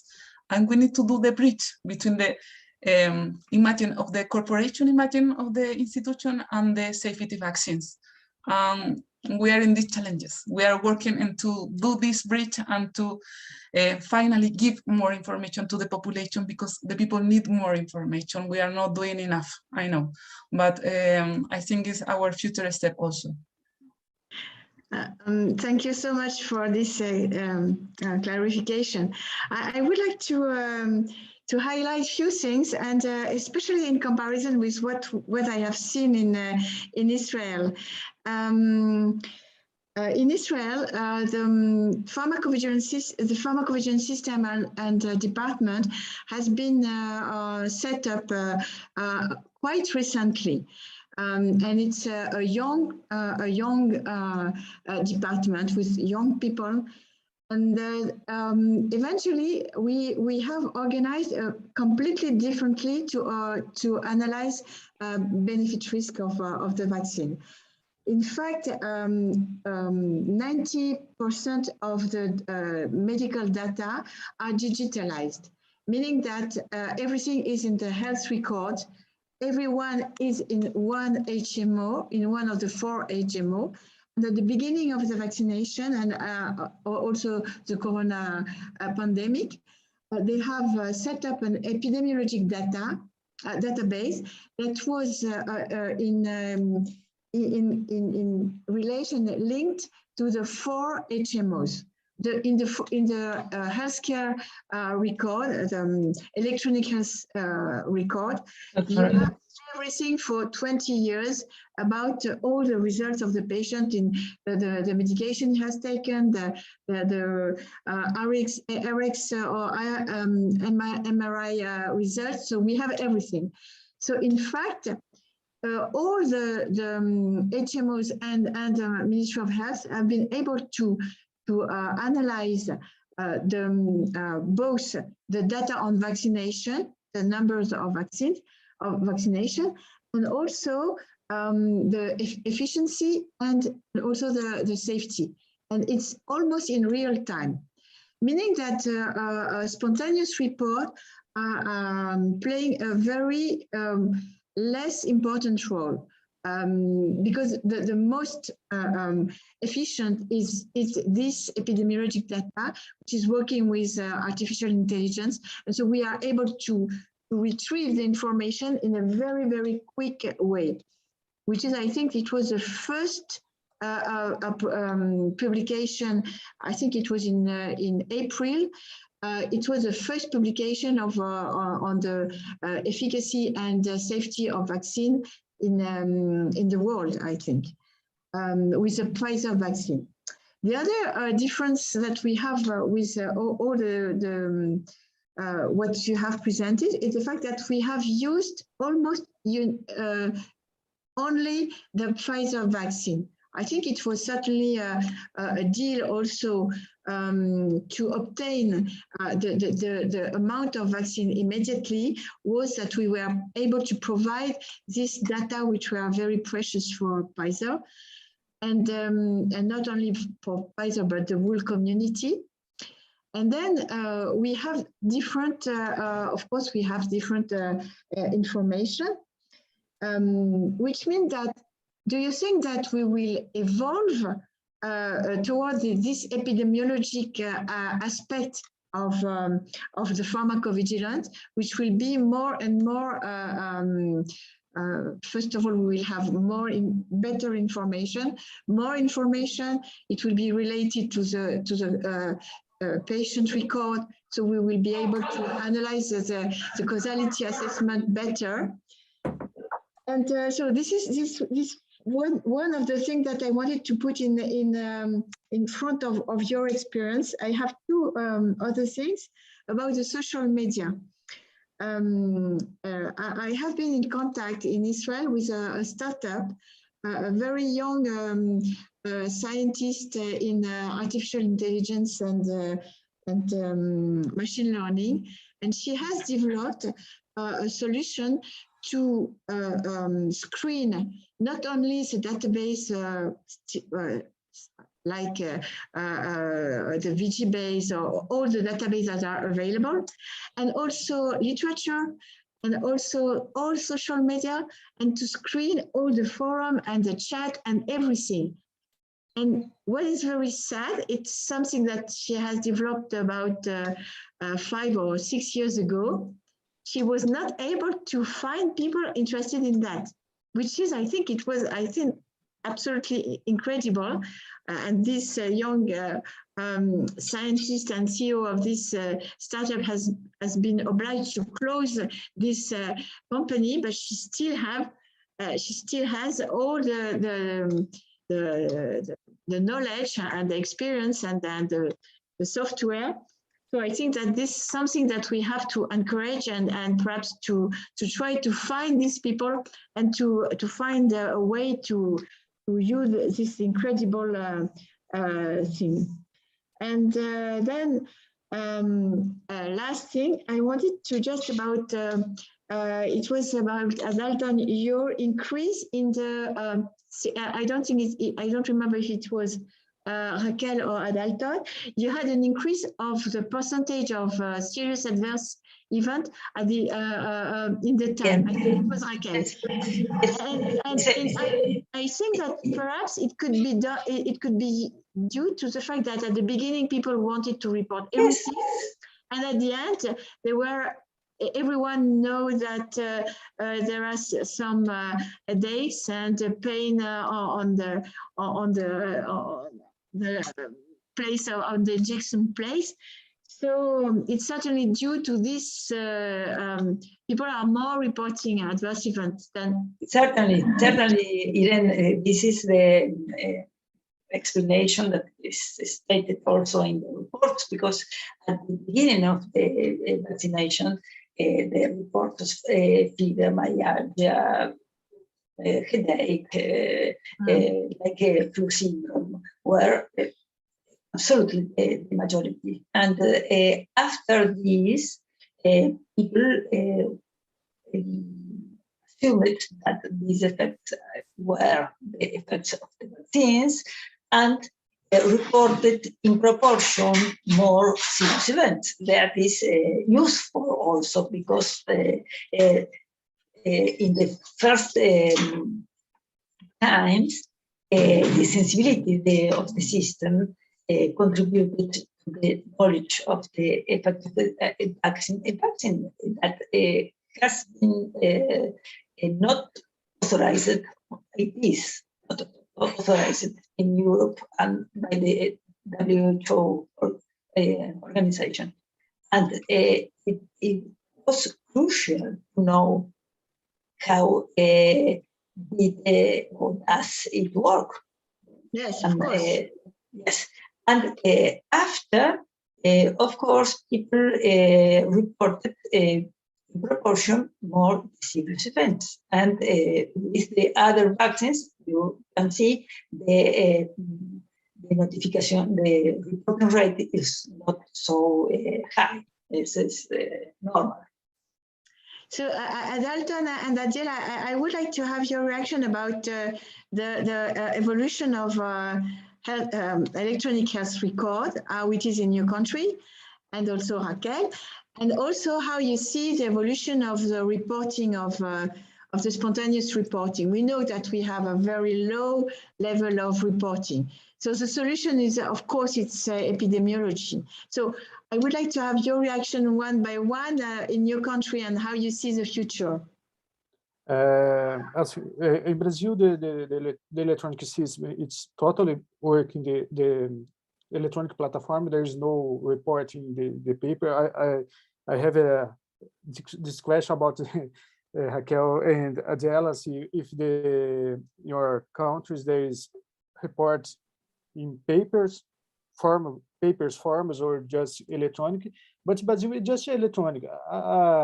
As I think is the pattern of the report is the same of the others, the drugs or vaccines. No, my question was something else. Are you going to the epidemiology, to the health record of the patient to retrieve the information? Okay. Before people were, without people reporting. Yes, Irene, this is one of the inequalities of between developed and underdeveloped countries, because here we cannot have the electronic resources and not only electronic economic resources and the political will to do this, because here there are records, health records, of course, but for instance, in Argentina we have a very overlapped, fragmented and overlapped system, care system, because we have a public system and a private system. And we have, for instance, the health coverage for retirees, but people, there are people who never contribute to this healthcare base. And this healthcare base is used in very few cases, and I can guess with many obstructions, because it's a matter of political and for private databases that they could take advantage of this. They don't want, because it is costly, and they don't see the private sector. It doesn't act with public health vision. That is so. Lack of resources, a fragmented system, and lack of knowledge. The lack of healthcare databases for working on. They are wonderful, but we don't have it. We have fragmented and private system, and the public system is not so transparent. So, okay. And what do you think, Adalton? Answer or question.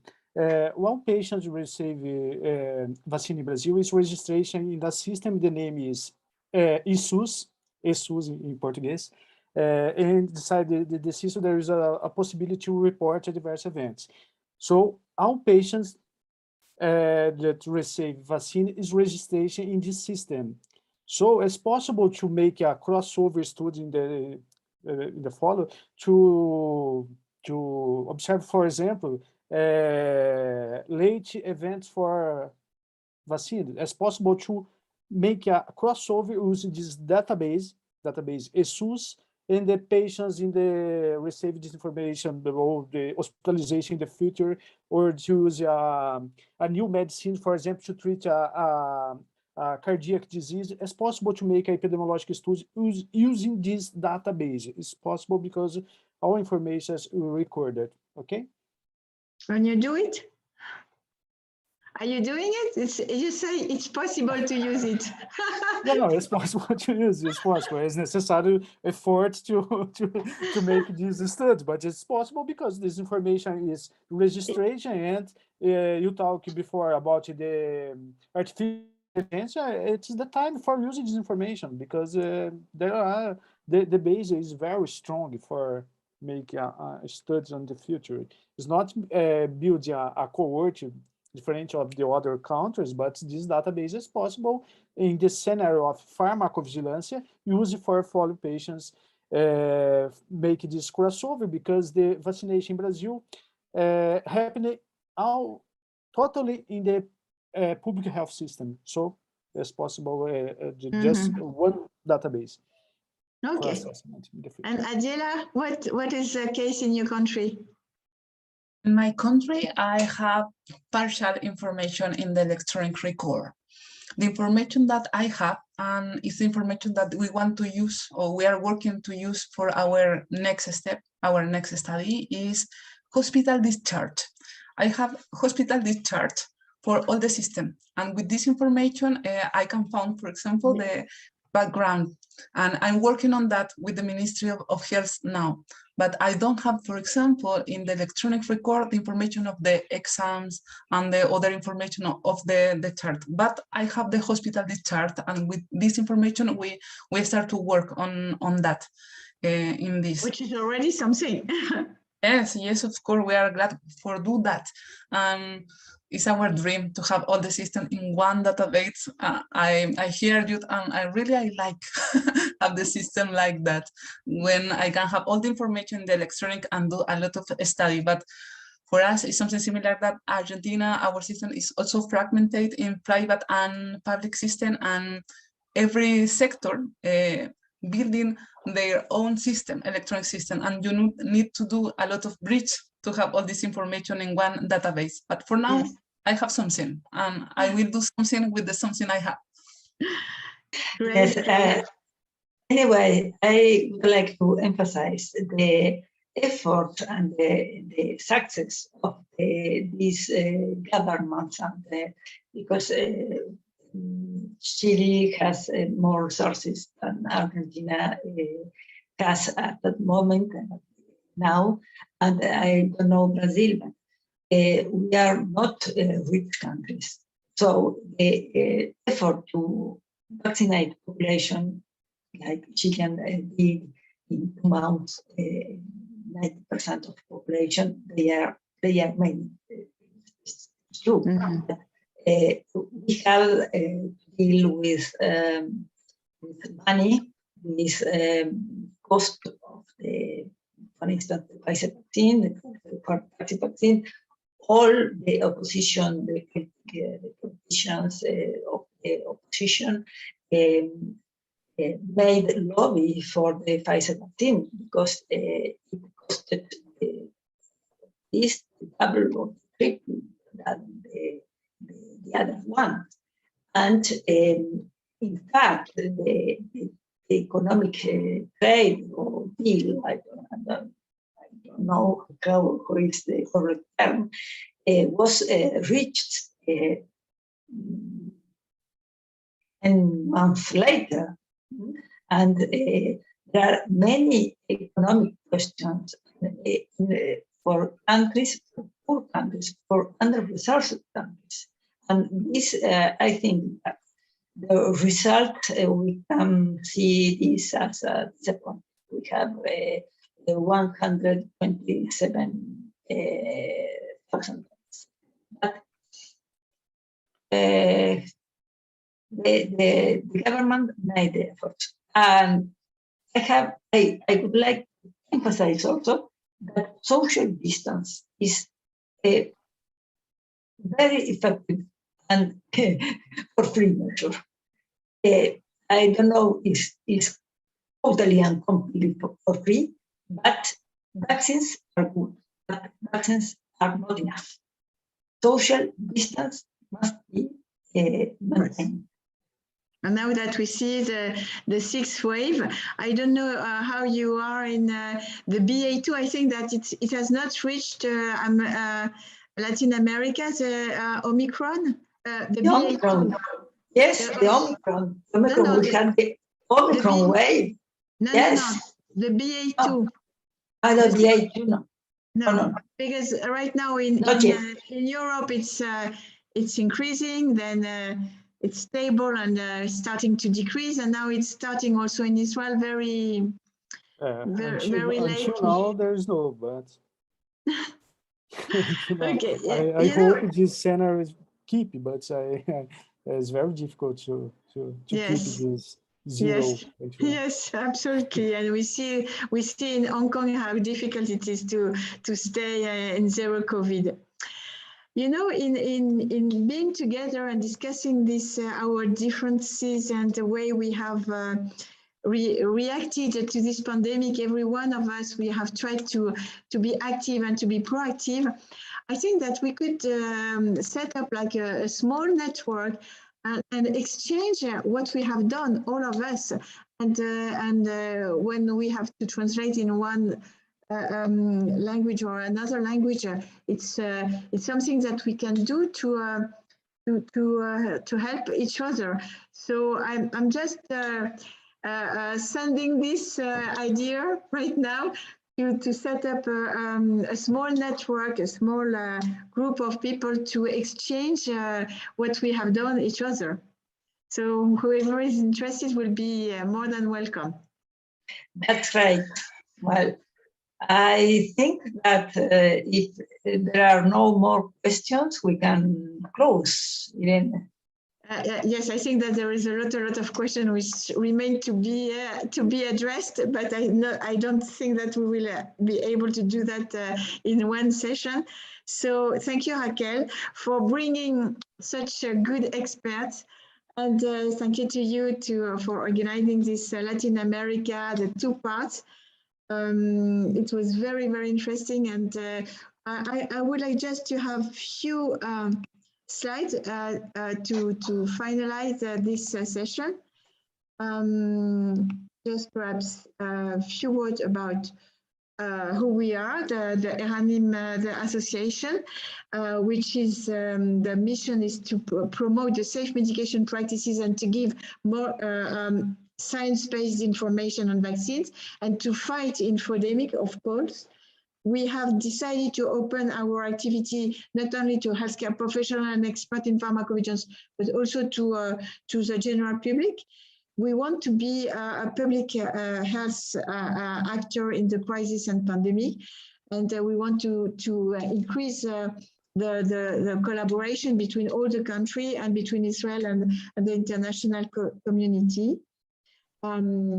We are very proud to be the 101st member of the Vaccine Safety Net. We have set up a very strong partnership with the Global Pharmacovigilance Society and its journal. So all our events are promoted and supported by the Global Pharmacovigilance Society. And I have been very glad to be elected as a foreign correspondent for Israel in the French Academy of Pharmaceutical Science. And it's not only me, but I think it's something which is also for all the task force and the role of Israel. And this is our team, which is a great team of experts and people from all kind of disciplines. And just to tell you that we have a website when we have question and answers and articles in English and in French. We have also set up groups, WhatsApp groups, in which we are sharing the literature survey and the press review in English and in French, meaning that it's without comments, it's only pure information. So that because we are doing the literature survey, we are just sharing it. And the next COVID vaccine around the world will be in for Europe in April and May, so don't miss it. And if someone is interested in setting up this small network or think tank, whatever, to share the way we are working, I will be very glad to collaborate with you. So thank you very much. Have a nice day. And hope to see you for the next webinars. Bye-bye. Thank you very much. Au revoir. To you. Bye-bye. Thank you for the invitation. Bye-bye. Bye. Thank you.